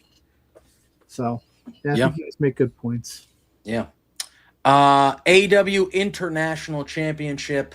We saw some tension, continued tension last night. Last night between Kyle Fletcher and Kevin Knight, and that caused Kyle Fletcher to say that he wants all of the Callis family banned from ringside to prove a point that he can win this match without him, because Kevin Knight was giving him some shit about, I have the most title defenses. I beat your record, and I did it all by myself without the Don Callis family. So Fletcher's like, all right. Do we think that can backfire on Kyle? Pluggo? Because I know you said you look at this card. We all picked Andrade to be a new champion. But other than that, I'm trying to think, are we going to have more than one title change on this card? And I think Kyle, we'll see how we all feel, but can that backfire on Kyle? It could, but if my speedball prediction is correct and I get speedball and Kyle, I would still have to lean with Kyle retaining. But yeah, it could, but it also could be Kyle just saying things just for the sake of saying things, and then just somebody comes out and helps him anyway. Yeah, you know what I mean? It's not from the realm of possibilities, but something's got to break here. Kevin Knight's been like I said, like I've been watching Kevin Knight. He's using the Don Callis family in ways that other people weren't. Like, it's for his gain. He's not really vibing with the family. Like, he's like, I'm just here to do my thing and do what I got to do. And he's kind of throwing little grenades at these guys. And to the point, like you said, Kyle Fletcher's so pissed off that he's willing to eliminate the advantage willingly in his match. So, but I think and then Bandito on the other side has been killing it too. But are we ready for 2 belts, Bandito? Isn't he the ROH World Champion? I mean, I don't think so. Does that count? Do we count the ROH titles as like? And I don't mean it. I'm not saying it. I'm not saying it a discount. I'm not saying it a discount. But I'm saying in AEW, like, does that really bother you if you have the ROH World title and then he has? I mean, Tekla was touting that she was the Stardom, the belt that she won over there. Yeah, they got the trios titles. Yeah, and they got the trios titles. So does it bug you as much as, let's say, if like you had the if Kevin Knight wins against Omega, he has the TNT Championship and the AEW Championship. Does the ROH, since it's a different show in entirety, does it matter in that sense? I guess what I'm trying to figure out how to word it properly. Like, it wouldn't bother me if Bandito was a double champ here because it's ROH. It's a separate show. It wouldn't bother me. I wish that they would decide what the heck ROH is. Yeah, there you go. Make wrestlers exclusive to ROH and give people a reason to want to watch that show.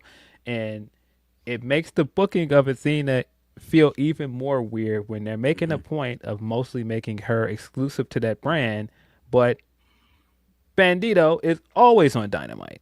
And I just don't understand that at all. You would think you would want your world champion on the show. Right. And he's not. And you've now done a string of pay-per-view matches where we know the matches are going to be very good, but he loses. And I definitely think he's going to lose again here. And this match is going to be very good.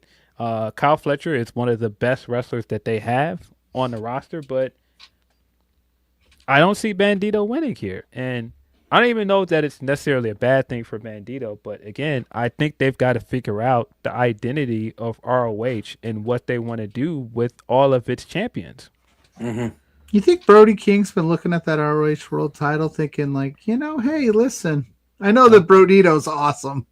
I don't want to be that guy. I mean, you could get a good match out of that. But again, at this point, you've got to start building around people that are on ROH and get people to want to watch that show. And that is not happening. And bro, Bandito is fantastic. Oh yeah. But if he's good enough to be on weekly TV like you're doing with him, why are you not using him as a selling point for ROH? Yeah. I agree. Yeah, I mean, I've right now I'm picking Fletcher. I think Fletcher's going to retain. But I don't know. I feel like Fletcher getting kind of hot these last few weeks and kind of very stressed out and like frustrated, especially with Kevin Knight. Like, they're leaning to something there between those two.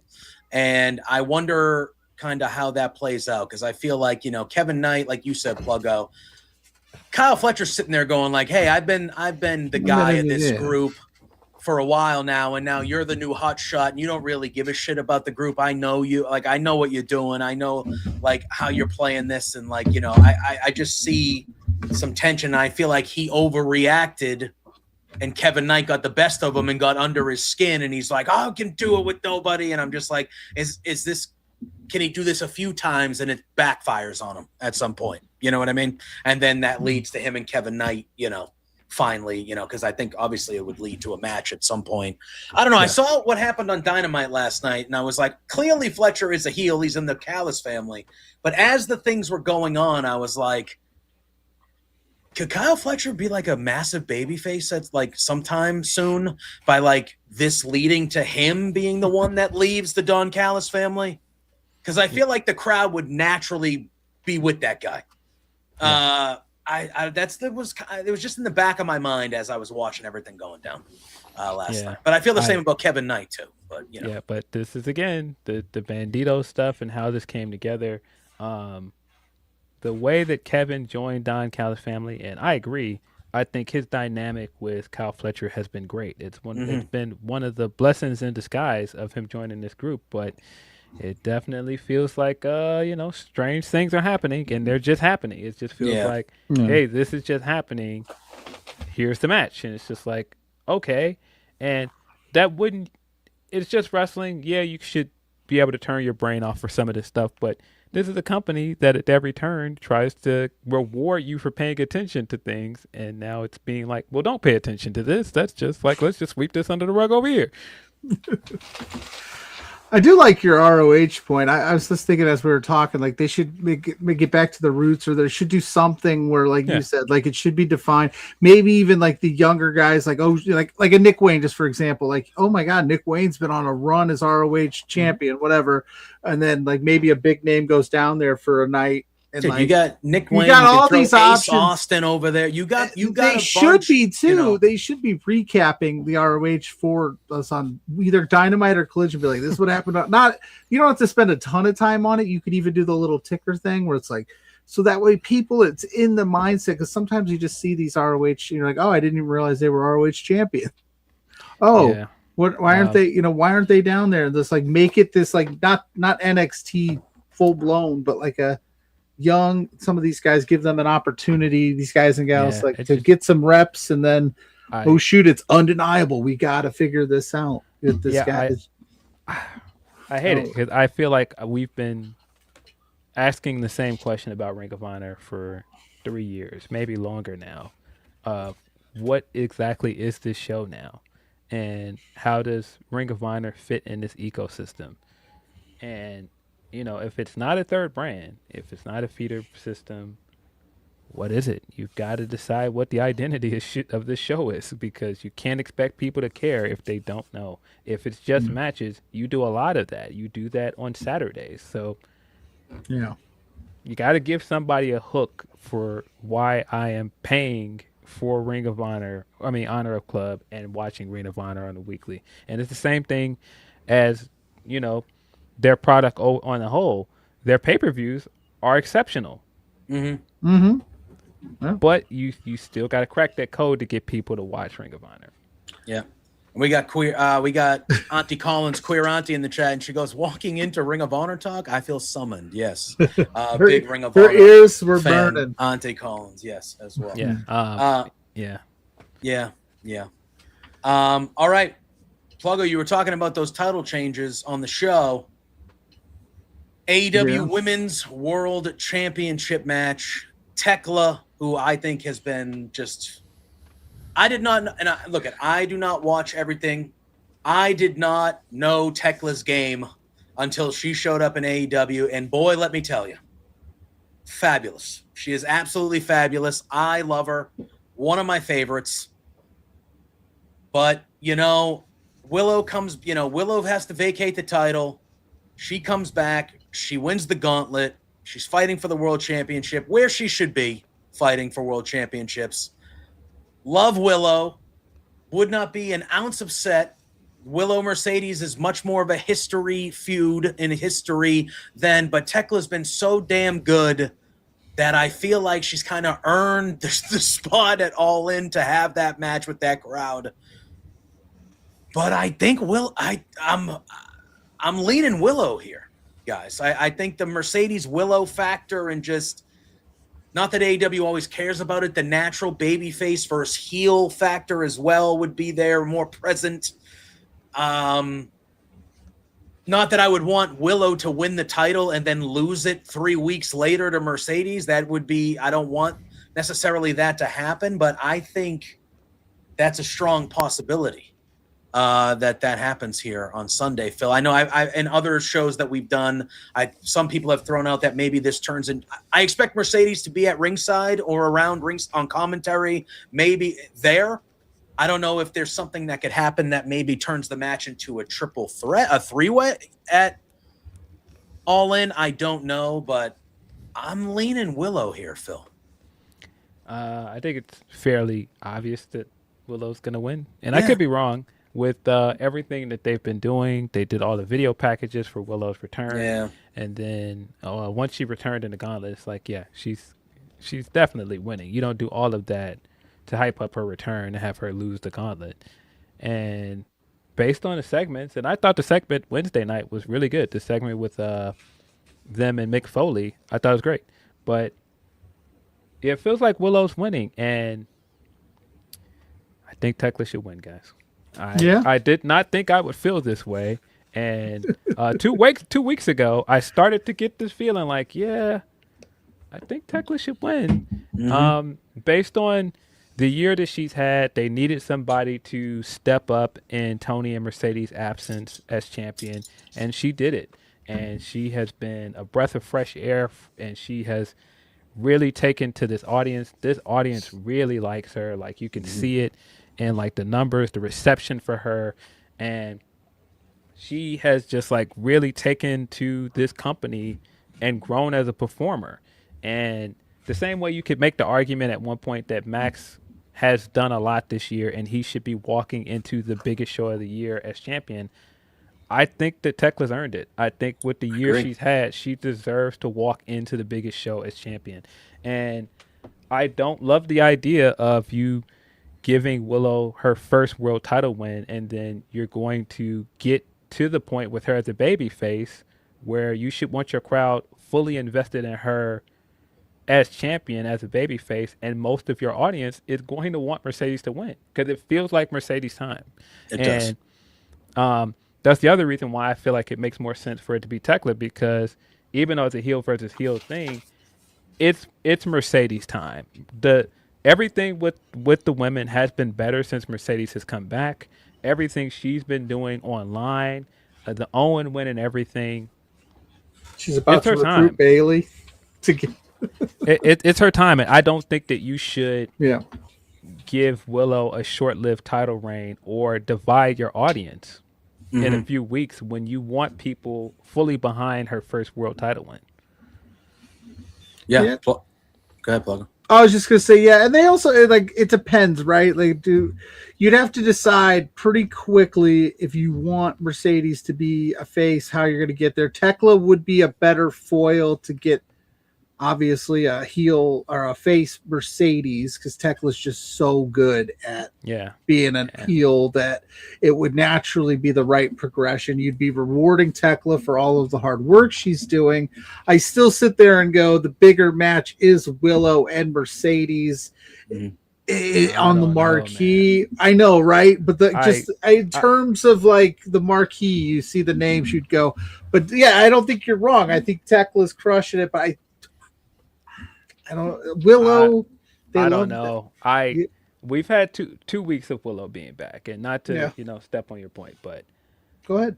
That week where Willow came back and she cut the promo in ring, and then we got the Tekla promo backstage where she's sitting in a chair and she gives the great line of, "You know what I do to presidents already. Just think what I do to CEOs." And I was like, why are we taking the belt off of her if we are? Because we still got something here. We still got some here. I think she won yesterday, yesterday. I think she won the back and forth with Willow too. with her super long welder gloves or whatever those big tremendous gloves she had on. I told this story last night. I was watching with Owen. I was watching with my son, and he's watching this back and forth because he knows who Mick Foley is. He's not super familiar with the AEW stuff, but it wasn't on the crazy side. So I was like, you can watch this kind of stuff. I'll turn it off if it gets too like deathmatchy for him because he's young. And he goes, I think I'm going to go with Willow because I don't like that lady's gloves. And the second he said that, she took that glove off and slapped the shit out of Willow. And I was like, she must have heard you, bud. She didn't like it either. Yeah. But yeah, she's been so good. She has been a breath of fresh air. Like you said, there was this worry when like Mercedes and Tony and everybody went away, like who's going to take the reins. And like, I think we all thought when she won it, like, oh, they're going to try something. Maybe this is transitional. And she's been finding a way to win. So yeah, I know people have thrown out this idea of a triple threat between Willow and Mercedes Tekla to try to figure out a way to get that it all in. But I also, I don't know if you want to do that. If Mercedes is out there, right? She hates Willow. Willow hates her. Could Mercedes just cost Willow that match and Tekla wins, and then Mercedes beats Tekla and Willow already, and then you can kind of get to that pumping up of Willow or something like you could do something. I think Tekla should win. I agree. You know, everything you it seemed like you and me and you, Phil, were kind of, I just agree. Like she's been so good. We spent the first hour talking about how they won't go all in on somebody and see if they sink and swim. AEW did that with Tekla. They were, again, now she has a history, and I know a lot of people that watched Stardom knew she would be great because they knew how great she was. But they did that. She was new to the company, and they were like, you know what? We got a spot. Somebody's going to step up. We're going to see how she does. And she's knocked it out of the park. And she's been she's been so good. And another big part of it to me is I just don't want you to put Willow in this spot where people are going to want her to drop the belt in a few weeks. I think this is her first world title win with this company. It should feel like a big moment, and she should get a good reign out of it. I don't want her to get a reign finally, and then it's like, okay, it's Mercedes time. I don't think that really does anything for Willow. I think it does her a disservice. Yeah. Where would you do Willow Mercedes? Let's just say we go to Mercedes all out. Just go all out and have her beat that she loses to Mercedes there too. Or she would just lose to Mercedes. I'm trying to think where we crown Willow as the AEW Women's Champion when that would happen. I don't know. I think it's going to happen at some point for sure. Definitely, but big time. It's just not in the cards right now. It just feels like it's Mercedes time to me, man. Yeah. And okay. I'm cool with that. I just don't know if you want to take this detour and put the belt on Willow just for the sake of getting this match. It seems like that was the plan before Willow had the shoulder injury, but might have to just pivot, man. And unless you wanted to play up this that Willow took the belt off Mercedes in the TBS title, which she won the TBS title, and then Mercedes takes the belt off of Willow. But yeah, it just right now, like you said, I think I'm coming around, you guys. It's just a weird. I didn't like the TBS title run. I think that she had the tag titles at the same time, and then you were trying to have her juggle both, and I don't think she had like a truly satisfying run with the TBS title, and then you're gonna put the world title on her and kind of do something similar. Yeah, makes no sense. I don't think you. I just don't want them to put Willow in that position. That's why we bring. Phil, that's why we bring Phil on the show. Well, I've been torn because I'm just like, I feel like Tekla should win, but there's so many factors that would make me believe that Willow will win. But I'm like, Tekla to me is the right call. Even though love Willow, and we all love Willow, absolutely. But like Tekla's the right call to me right here, and I just that's how it feels to me. I do think Willow's going to win. She is my pick to win. I think it should be Tekla though. Yeah, and then we have our main event. It is for the AEW World Championship. The TNT champion Kevin Knight challenging Kenny Omega. I think we're all going to probably be in agreement here that there's no way in hell that Kenny Omega is going to lose this world title. There's always a chance. No, there is not. There is absolutely not. No, there is not. There's always a chance. One time, Little Giants, one time. That's all it takes. Not this Angels in the outfield. Listen, I get it. You got to believe. Buddy. I get it. But listen, regardless of that, this is a special spot for Kevin Knight here, and he's going to main event in a pay-per-view, headline in a pay-per-view with Kenny Omega. Yes. For the world title. This is a huge spot, a deserving spot for him. He's going to ball out. He's going to look like $1 million, which he already kind of does every time we see him anyway. But he's going to look like $1 million in this match. But Kenny Omega is winning this match. But it's going to be incredible. I think it has a chance to be one of the better main events that we've seen this year out of AEW with these two. I loved what they did at the end of the show, making Kevin Knight look strong. I loved how he just kind of flew into frame to hit Kenny with the title. I thought that was just a badass shot and just a great shot towards the end of the show last night. This is going to be an incredible match, Pluggo. It's going to be incredible. Yeah, I think you're going to see two guys just pull out all the stops. Kenny's obviously... Whether we, however we want to look at what this title reign is, where he's at in his career, I think he's wanting to put on the best matches he can. Kevin Knight, like I said, he's going to show out. Kevin Knight's phenomenal. I was saying that, like, watching Wednesday, like, the dude, it just does some of the craziest shit you've ever seen, and he's supposed to be this heel, but you still go, oh, my God, like, that is amazing. Like, I want to root for this guy. So I think that's going to be a good time. I don't know how the finishing sequence goes down, but yeah, I think it's Kenny winning. Obviously, we're on a collision course for Ospreay, Omega at All In, and Kevin's just going to have one of those banger matches that maybe people that don't watch AEW all the time, but that watch the pay-per-views, because you do have those fans, are going to be like, oh shit, this Kevin Knight guy, fuck. Like, I think that's what we're going for here. Unless maybe MJF's coming back. That would be a funny chain of events if this is all they got us all excited. We're getting the match we wanted. Kenny Omega is heading into All In, and Kevin Knight wins the belt. Hell yeah, dude! Kevin versus Ospreay. Let's do it. That would be very funny. I don't see a world where that happens. You gotta believe. You gotta believe, Phil. You gotta believe. Yeah, the idea of this like ending like Teen Wolf, and Kevin is holding both of the belts up, and he's like on Don's shoulders, and like it's like starts playing in slow motion like at the end of Teen Wolf. He's like, this is finally his moment, but no, he's not winning. This is in Canada. This is Kenny Omega. No, he's not winning. He's not losing here. Sure. Yeah. Very excited for the match, and I think this has the opportunity to be kind of the same as the all-out match with Hangman versus Kyle Fletcher, where people were very much down on that matchup, and then the match overachieved.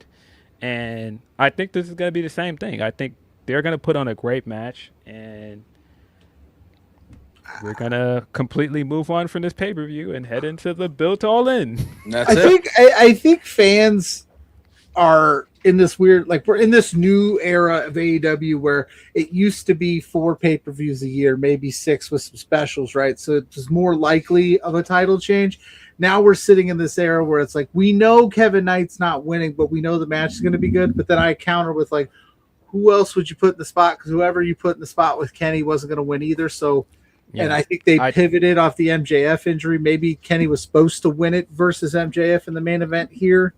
Yeah. So we're in this no-win situation because All In is right there. And I think we, as the AEW fans, got to start to understand, like, you're going to have these matches where the winner's pretty clear-cut now. It used to be more open there, but the match is going to rule. So just be okay with that. Yeah, I'm sure Kevin's okay with it. I'm sure Kevin Knight's pretty safe. Yeah, I mean, there are other ways you could have gone with the Kenny match.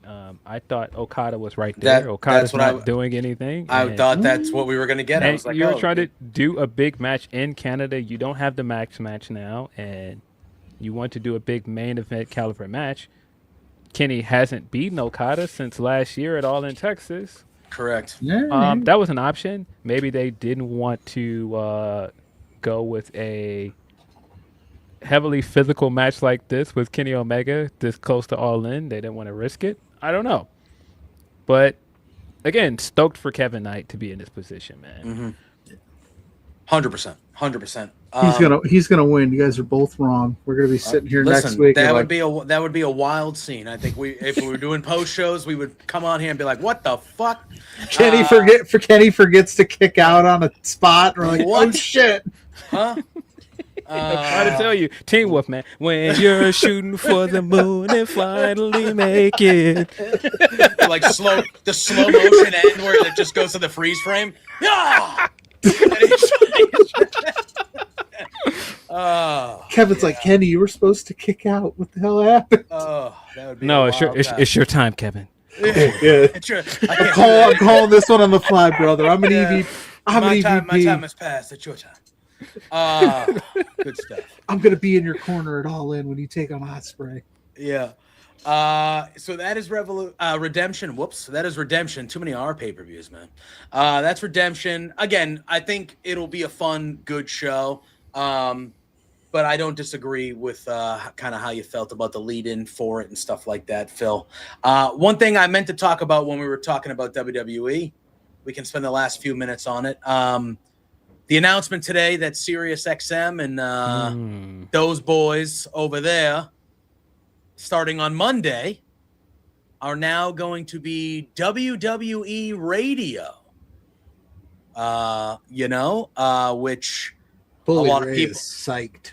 I'm sure there are plenty of people over there that are psyched. I mean, but the concern from a lot of people you've seen on social media and stuff is, okay, well, they're strictly just going to talk about WWE now. There's going to be no other promotions that are discussed. I know it was already in less than 24 hours before this was announced, JR was on a podcast and he said he was like questioning how much the media is WWE heavy. And then literally less than 24 hours later, the biggest, I guess you would call what radio does that do station for that follows WWE, the wrestling. Thunder Rosa and stuff. That I don't know. I'm assuming we'll figure that out in time. Hey. But that was kind of some big news of the day. I know, obviously, we all work in different levels of wrestling media. We do this every week. Phil, you do a bunch of stuff. How do we feel? I mean, I don't think this is a good thing. I'm not one of those people that's like, get the pitchforks out, man. It's all like, at that point, I'm not like that. But like, I don't know. I just feel like independent voices are better than this type of stuff. I think when you get corporations and big companies taking over things like this, I think independent voices should be, I don't know. That's my problem with it, because now it's just, they're going to dictate narrate whatever the phrase is. I don't look at it. Control the narrative. Control the narrative. Yeah, exactly. Yeah, because like you said, are they gonna come down on the busted open radio team and be like, you guys are too critical on, because we saw what happened with the whole Ariel Helwani thing when he wrote for ESPN. I think. Sorry, Andre Hale. Sorry. Yeah. I was thinking. Sorry, my fault. You saw what happened with him, where they were like, "Oh, he wrote that the show was a C," and I was at the show. It was a C show. I was at WrestlePalooza. It was not. It had that Io Sky Stephanie McKeer match not been an absolute banger, it would have been a rough night. And then they kind of like told him he was being too critical. Are we now going to have these wrestling? Is it going to be just all sunshine and rainbows? Or are they going to allow to have a voice? That's what I worry about. Yeah, and I think that's really the concern of many, Phil. Yeah. The timing of this was very funny, to say the least, because the JR article that you mentioned, I did quote tweet it and say, hey, he's right.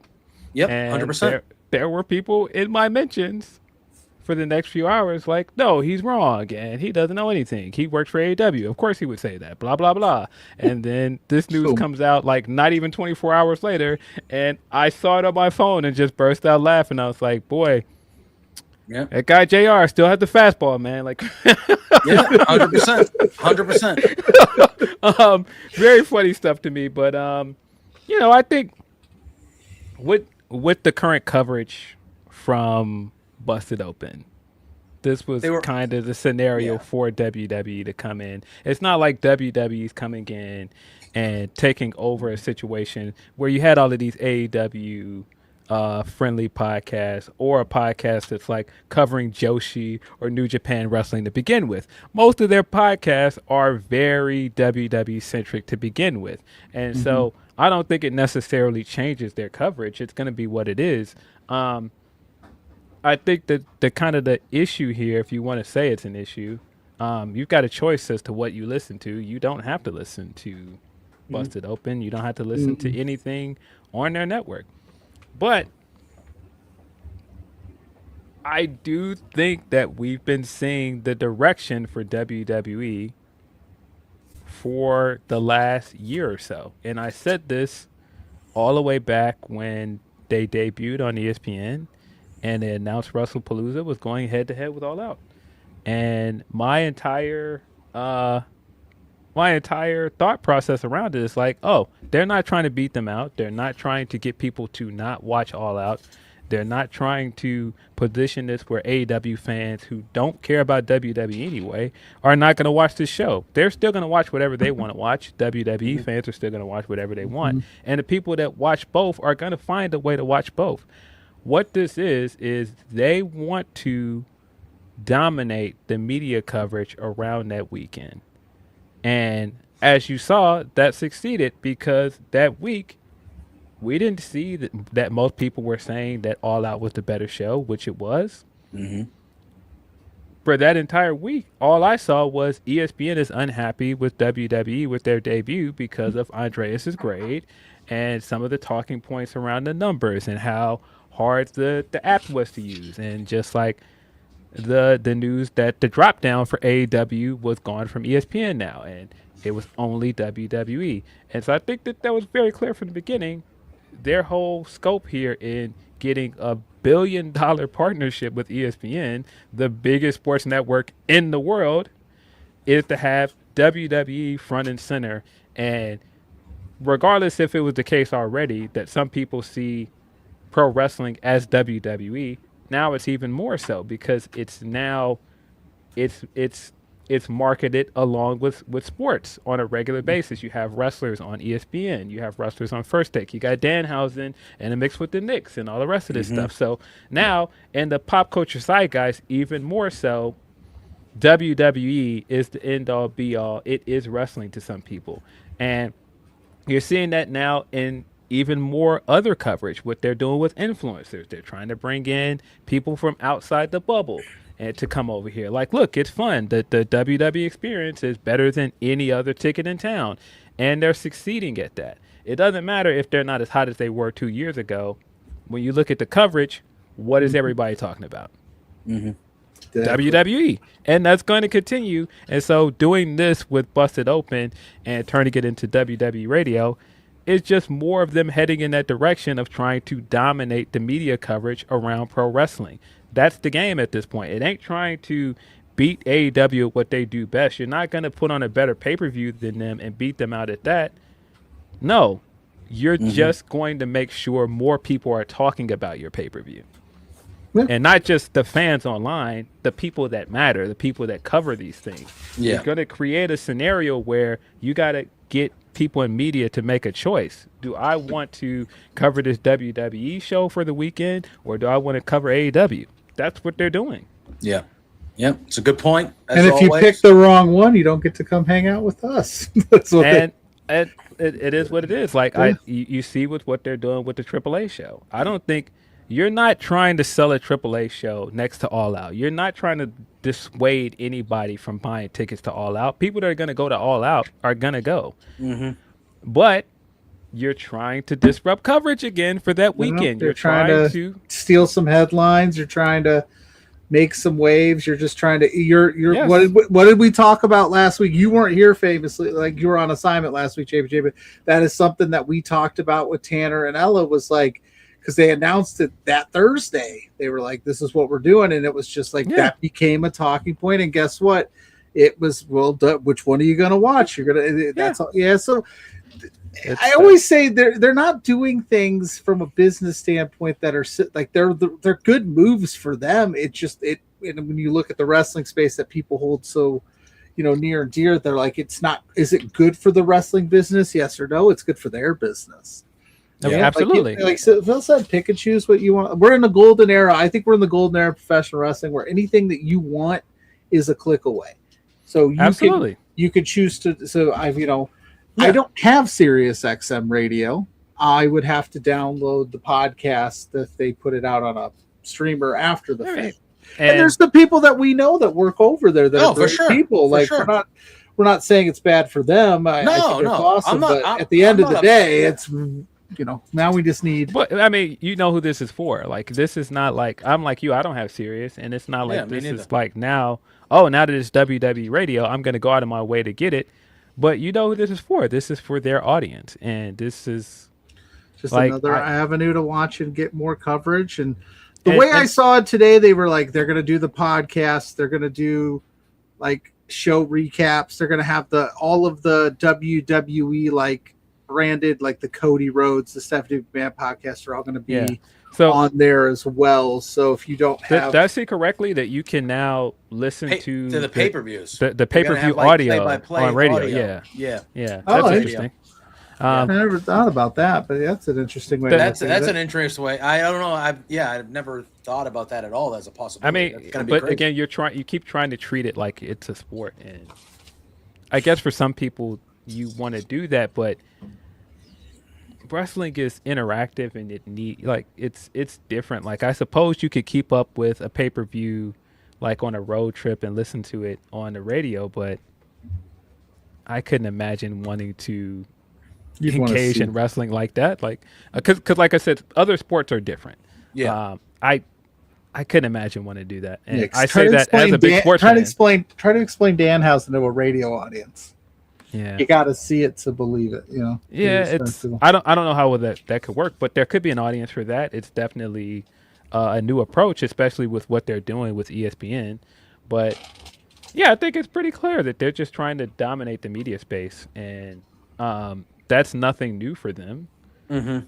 And I've already seen people say, well, if AEW is good enough to demand an equal market share of coverage, then they would get that. But people that say those kind of things, being very obtuse, and it's like, what this is. It's like part of the reason why WWE is synonymous with wrestling and AEW has such a hard road to follow is because WWE has been around for so long, and for some people, it is pro wrestling, and you're not going to change that for them. WWE is going to be number one. It's not going to change because they're the industry leader and they have years worth of equity built in with their audience. AEW just doesn't have that. Yeah. Agreed. All right. Another good chat. Wait. Real quick. We don't have to spend a lot of time on it. We can't have Phil Lindsay on the show and not ask him where LeBron James is ending up. I was hoping he would make a decision before you got here. Nah, he has not. He's got to drag it out. He's dragging it out during the quietest time of the season. Well, but the report is that, again, everything that comes out with this guy, you got to take with a grain of salt. Again, bias, Celtic, whatever. Miami? That's where I think. I think you think Cleveland? Or you think Golden State? I still think it's Cleveland. Yeah. I think Cleveland represents the best chance for him to go somewhere and be able to contend for a championship. And this guy wants to be liked, man. I keep saying this. This guy wants to be loved. There's no way this guy wants to go out and take the risk of making a decision like going to Miami and being disliked. No. He wants to control the story, and he wants to write this happy ending for himself on the way out. Cleveland is the best chance for him to write the story on his way out. And the only thing I disagree with is this isn't the quiet part of the year. This has been a very busy free agency for the NBA. Yeah, tell me about it. Yeah. Well, I just meant quietest in terms of most of the big free agents have gone. Summer League has ended. There's really nothing so he can every day. There's a LeBron update talking point. This is right up his alley. I said at one point, and I laughed when Rich Paul confirmed that I was right. I said, man, the Knicks kind of messed up his plans because if the Knicks didn't win a championship, he would have had the chance to go to the Knicks, and he could have been the guy that brought a championship to that organization for the first time in decades. But when they won, now He can't do that no more because the story's not about him anymore. It's Brunson's team now. He's the king of New York. You can't go there and do that now. And then Rich Paul outright admitted it on a podcast, and I was like, if I don't know this narcissist, buddy, I know him. And I knew as soon as this season was over, when LA didn't offer them the extension last year, and all the way this was going, they were prioritizing making Luka the number one guy, and they were prioritizing doing everything to keep him happy and build the team around him. I was like, oh, I ain't gonna like that. It's time to leave now. That's not how this is supposed to go. Second he said he was out there, like, we're gonna spend all sorts of money to make this. It's just very funny. They've been trying to convince us for the past few weeks that we're gonna leave LA because we have all these options that will pay him max money. And then all of a sudden it became, well, it's not about the money. Oh, I'm sure it's not. I thought you had all these options though, so why are you going back on that? And this doesn't take this long to make a decision if you have all these options that you supposedly had. But I think it's clear as day what happened. He felt disrespected with the way that this went with LA. They immediately prioritized Luka, and he's just like, oh, well, fine. I'll go somewhere else. Yeah, do that. And then they had the report come out that when Adam Silver said he was hoping that LeBron would make the decision sooner than later to start the league year because everything depends on him, that LeBron said, oh, really? Well, now I'm going to drag this shit out even longer. Yeah, we can't make a schedule without knowing where you're at. Can't. Exactly. We need to know where you are for Christmas and all these things. Yeah, so and LeBron's like, all right, well, you're waiting, motherfucker. He's going to drag this out because he likes attention. And if the conversation over the summer is not about him winning a championship and what's next for him, it still has to be about him because that's how this has gone for the past decade. And people think I just hate him and this is just me over-exaggerating. I can't wait till he's gone. I'm ready. I'm ready for him to retire. It's been enough. It's 42 years. You've done it. You've cemented your legacy. You've broken Kareem's record. You've done everything there is to do. I don't believe this man is winning any more championships. And even if you do, I don't care what his people say. I don't care what his fans say about this GOAT conversation. That debate has been over a long time ago because he said, not me, not anybody from Chicago, he said he was chasing the GOATs from Chicago. You're never winning 7 championships. Mark my words, sir. It ain't happening. Wrap this the fuck up, buddy. It's over. Wrap it up. I agree. Wrap it up, B. All right. It's not about you no more. This is a young man's game. You're about to be 42 years old. What did you think was going to happen? LA is not prioritizing around you no more. It ain't your league no more, buddy. It's over. We haven't seen a 42-year-old play as well as he does, but at the same time, there's never been a 42-year-old in the history of sports that anybody's built the team around going, yep. And that's commendable, but you could see the weaknesses in his game as a 42-year-old, and that's why it's probably smart of the Lakers to pull the plug. Of course, because at this point he was the third option on that team. It makes no sense in the world to pay a third option max money. They would have been crazy to do that. I'm surprised I'm not surprised because it's LeBron, but I'm surprised. Like, if you wanted to be the third option and you were happy with that, the Lakers probably would have worked something out with you. But see, I don't think you didn't want to do that. But see, I don't think that he was really happy with that. But anywhere he goes, he's going to be the third option. If he goes to Miami, he's not going to be the number one option. That's why I don't. If he goes to Philadelphia, he's going to go to Cleveland because he will be. But Donovan's the one, and then whoever they get to replace James Harden. But he's the 2. If he goes to Cleveland, he can run the offense there. Yeah. You can run the offense through him, and Donovan can still be your number one scorer. And I would argue, out of any team where he has imprinted his identity and changed the culture of the organization, it's Cleveland. I don't think he changed the culture in Miami. That's Wade's team. That was already a winning organization before you got there. You changed it in Cleveland. I don't care what narratives Shannon Sharp and all these people try to put on this Lakers run. The Lakers are the Lakers with or without him. And that's what they're really mad at. They're really mad at that this team didn't coddle him like everybody else does because, bro, This is an all-time organization that won multiple championships without you. They have legends that have played for this organization, and they don't have to play into the games that you play with everybody else. Because whether you're here or not, Los Angeles is going to be a dream destination for players. Of course. Always. This ain't Cleveland, bro. This ain't Miami, bro. This is not situations where we got to build something for you to get people to come here. No, we already built a legacy here with or without you, my guy. Yeah. And that's what his fans don't like. That's why they keep bringing up Kobe and all the rest of this stuff. Y'all showing your ass. And I keep telling people, buddy, if he picked the Bulls, would you boycott the season? That guy ain't coming here, man. I'm just saying, if he did, just for fun, Phil. We're having fun. We're talking funsies. I would love the idea of him coming here in theory to watch people try to spin their narratives about how this organization needed him and try to build this whole idea of him saving it, and to sit and watch around and wait and go almost like Major League, like these guys aren't going to win. I'm telling you guys. And then when it doesn't happen, I just look around like, are we done with this experiment? Let's wrap this up. Because it's just like the Wade thing. When Wade came here and he stole money after that Miami run, and I kept telling people, like, nope, he's here for a check. They're not going to win anything with this guy. It's not going to happen. He's too old. And it's the same thing with LeBron. He is too old. You need to put him on a team with a guy that is young enough to carry the cart forward. And it ain't a lot of teams that can afford him that can do that. Cleveland's his best option to write this story, because even if he goes back to Cleveland and don't win, he already did it. He brought an organization that didn't have a championship. Everything from here is the cherry on top. Yep. It's true.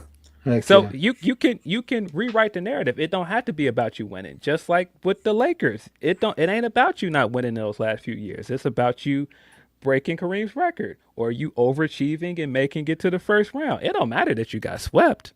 Hey, I made it to the first round without Davis because Davis was injured. Or this year, I made it to the first round and beat a dysfunctional Houston team without Luka. Don't never mind the fact that we got stomped out in the next round by the team that we said we wanted.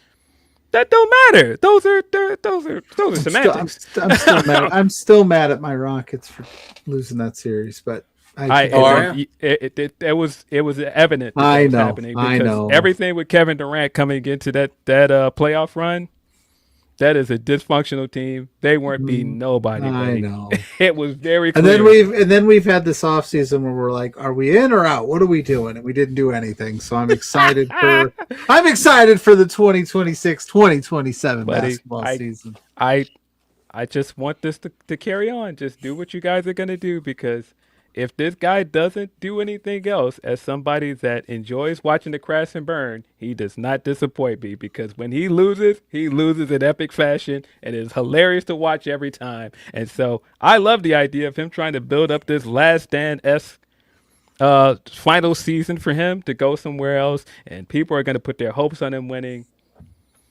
Yeah. Buddy, I keep telling y'all, man, this is Wemby's league. I know New Yorkers and certain people don't want to believe it. It's evident. This is Wemby's league now, guys. It's over. It is not his league no more, and he knows it. I agree. I agree. I don't want to talk about that. No, I'm just kidding. Listen, smarter men have got on streams and talked about things, and they ran him out of town. Unbelievable. I again. He's still salty. This is one of the worst trades I've ever seen in my entire time watching sports, man. This was a terrible, terrible trade. You got, again, and I think, listen. Paul George sucks, to be honest. Okay, he doesn't suck. But he's not Paul George. Enjoy the Paul George experiment. He's not the Paul George that earned that contract anymore. No. I think the way he plays, again, he's too old, but I think the way he plays is actually he plays is actually more of a complementary type player for a player like Tatum than Jaylen Brown. But you got a top at worst. He was all NBA. At worst, you have a top 8 to 10 guy, 12. I'll get, bro, guy on was an your team. MVP candidate, man. MVP candidate until the last month of the year where Tatum came back and he took a step back for Tatum to come back. He was an MVP candidate. And again, if people come on this and go, oh, the analytics, he would be this guy, that guy.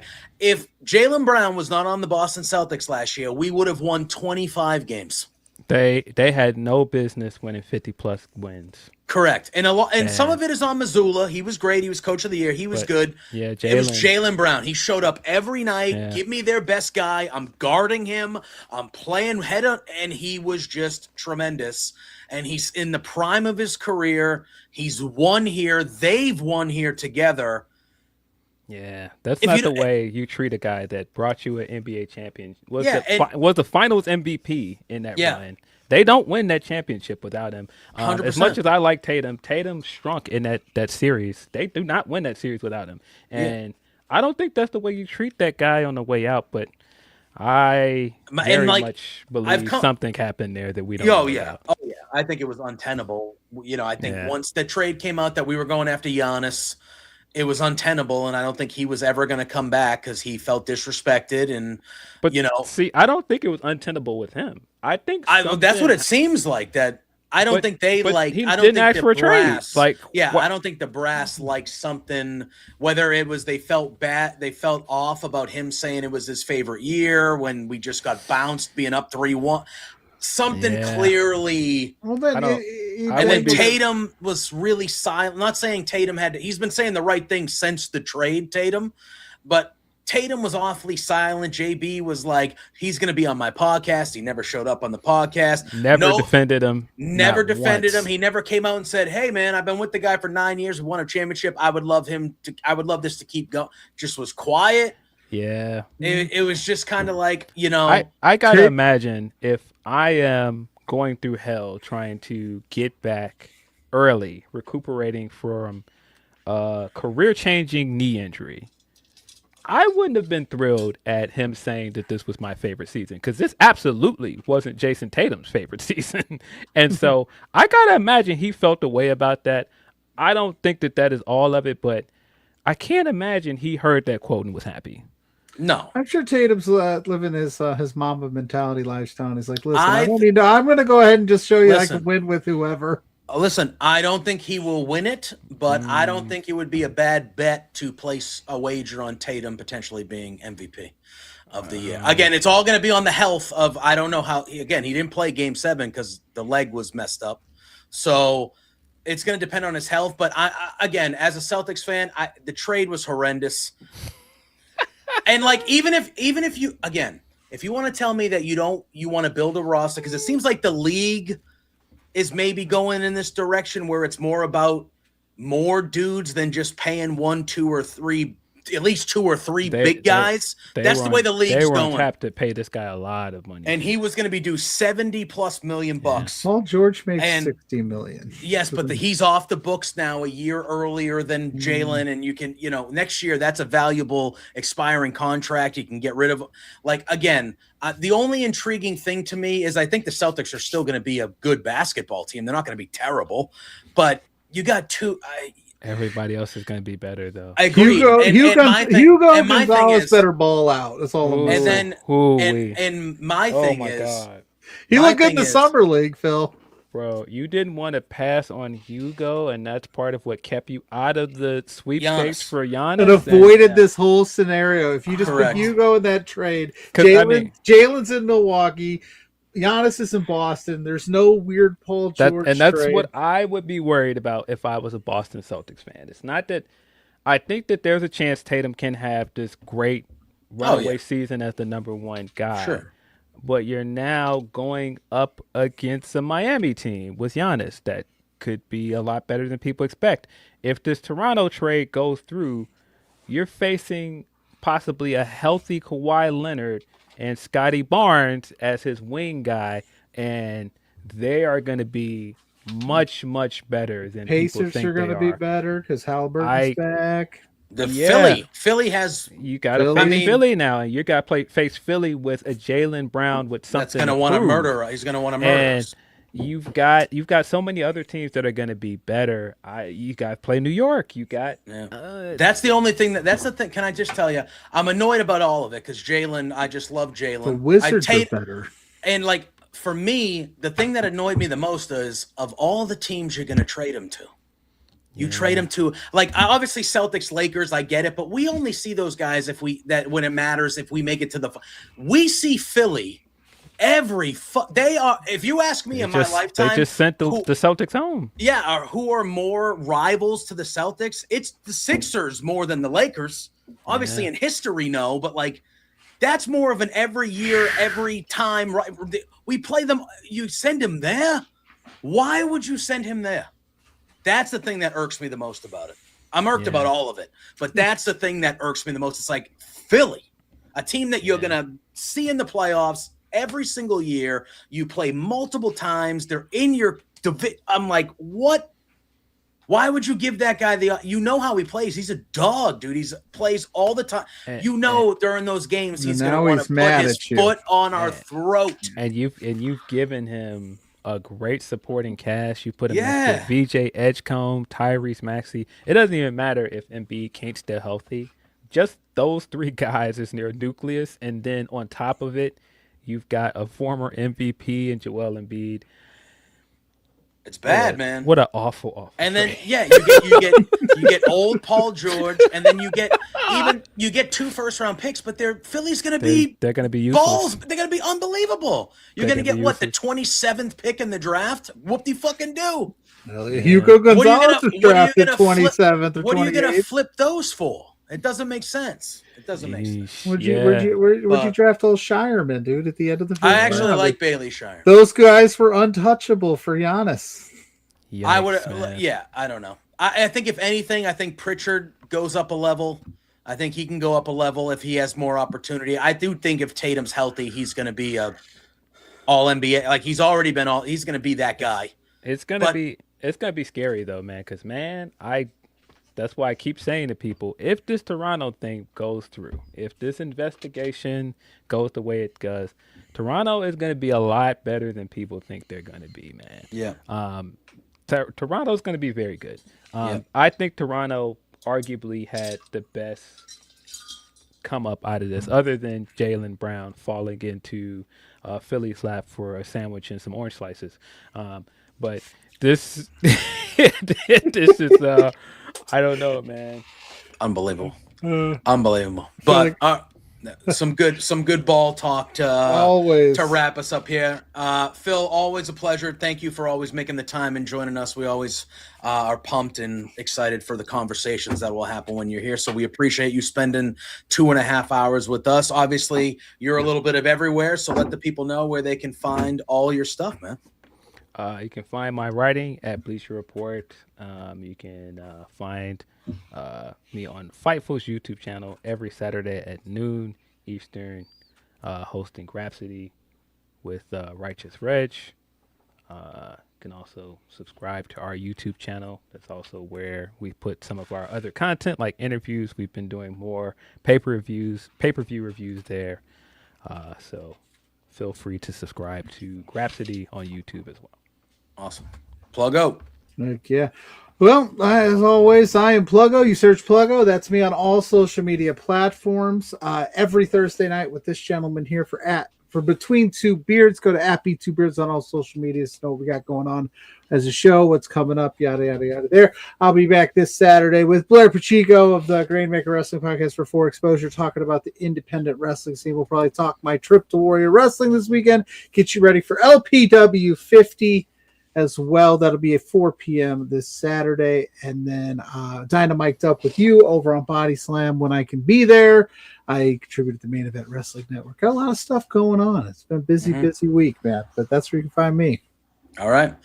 He told you where you can find me Thursdays, Wednesday nights, bodyslam.net, Dynamiked Up with Pluggo and Drew Nicholas recapping AEW Dynamite once that show goes off the air. On Fightful Overbooked, you can find me Sunday afternoons with Auntie Collins, who was in the chat earlier. We go coast to coast. This Sunday, we will be previewing Redemption and talking about the week that was in pro wrestling and all that good stuff. You can follow me at JPJ Loves Gaming everywhere. Appreciate you all in the chat, hanging out tonight. Appreciate you, Phil. You guys know the drill. We will be back next week. I'm actually going to AEW Redemption, so I'll be there. Body Slam, doing some media stuff there. So looking forward to a little trip up north for me. So it should be a fun time. So we'll be talking about that and previewing SummerSlam next week on another Big Beards here on Love Wrestling. Until then, you know the drill. Say hi to Sue. Hi, Sue. Peace out. Hey there, Pluggo and JPJ. It's Trent's mom, Sue, and I have a bone to pick with you. So, I understand that you guys are being real idiots and spending your entire monthly budget. You've got to be kidding me. This is not the way to be when you're trying to run a business. Your boss, Spencer, is really pissed off at you. I'm pissed off at you. You have some nerve. You know, get a grip. You have to control yourself. You can't just go out and spend all the money that you're making, you two beards guys. Oh no, this is coming out so stupid. Anyway, behave yourselves, or I'm going to cut you off from watching AEW. You're no longer going to get to know, be able to meet my son. What? Or me. I'm sorry, this is like, I don't know. Anyway, thanks so much for being fans. Watch yourselves. Knock it off.